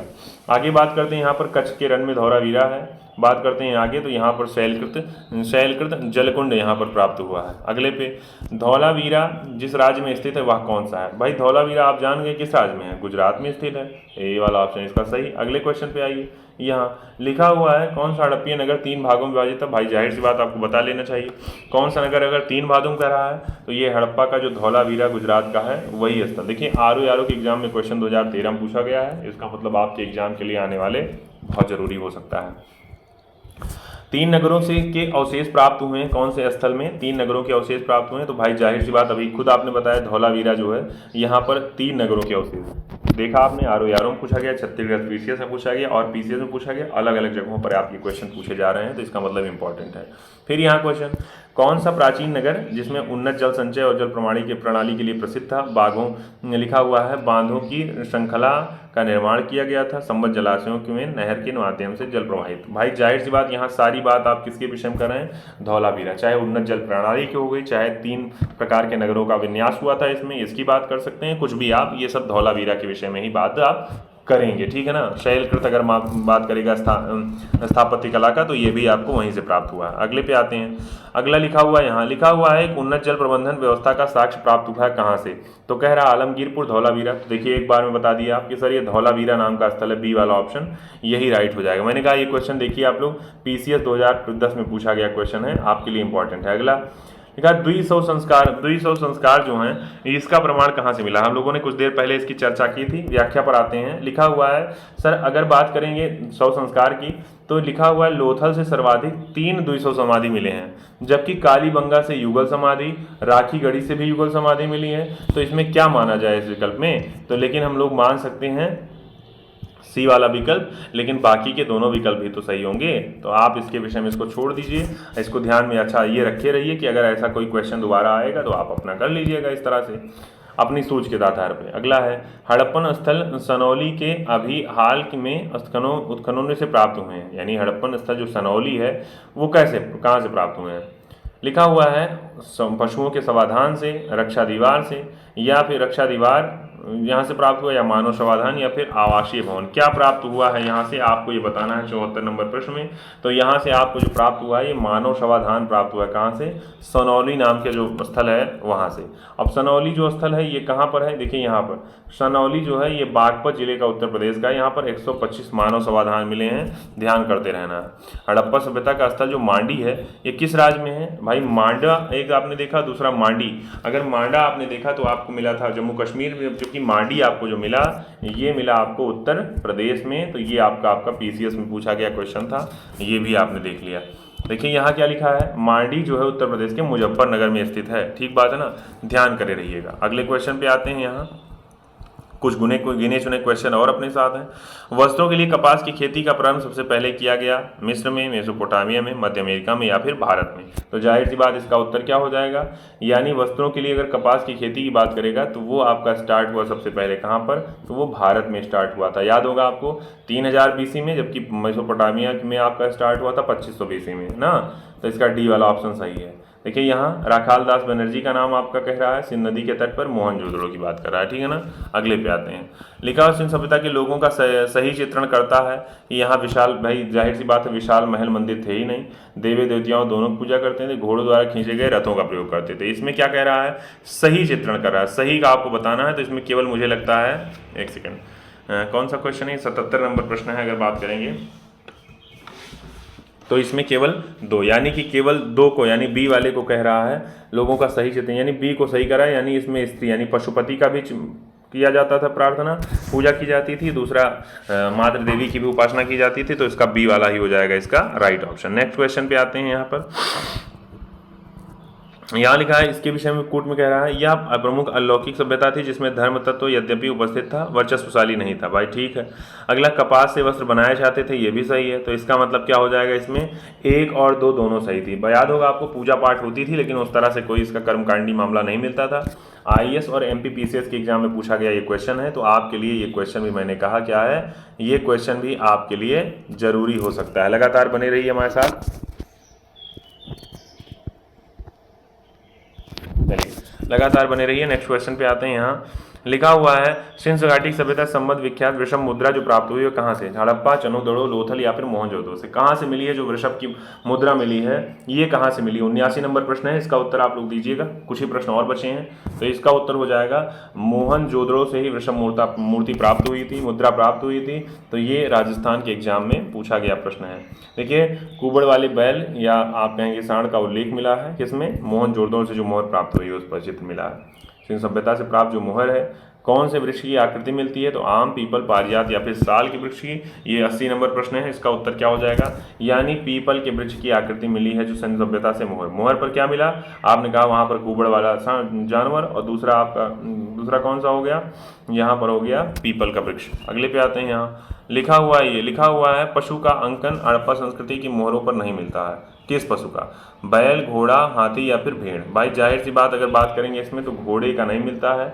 यानी किस पे कह रहा है, मुहर पे, यानी बाकी जगहों पर तो मिला लेकिन मोहरों पर ऐसा कोई उल्लेख नहीं मिला। तो इसका सी वाला विकल्प हो जाएगा सही। अगले क्वेश्चन पे आते हैं। यहाँ पर लिखा हुआ है किस पशु के अवशेष सिंधु घाटी सभ्यता से प्राप्त नहीं हुए हैं, शेर, घोड़ा, गाय या फिर हाथी के।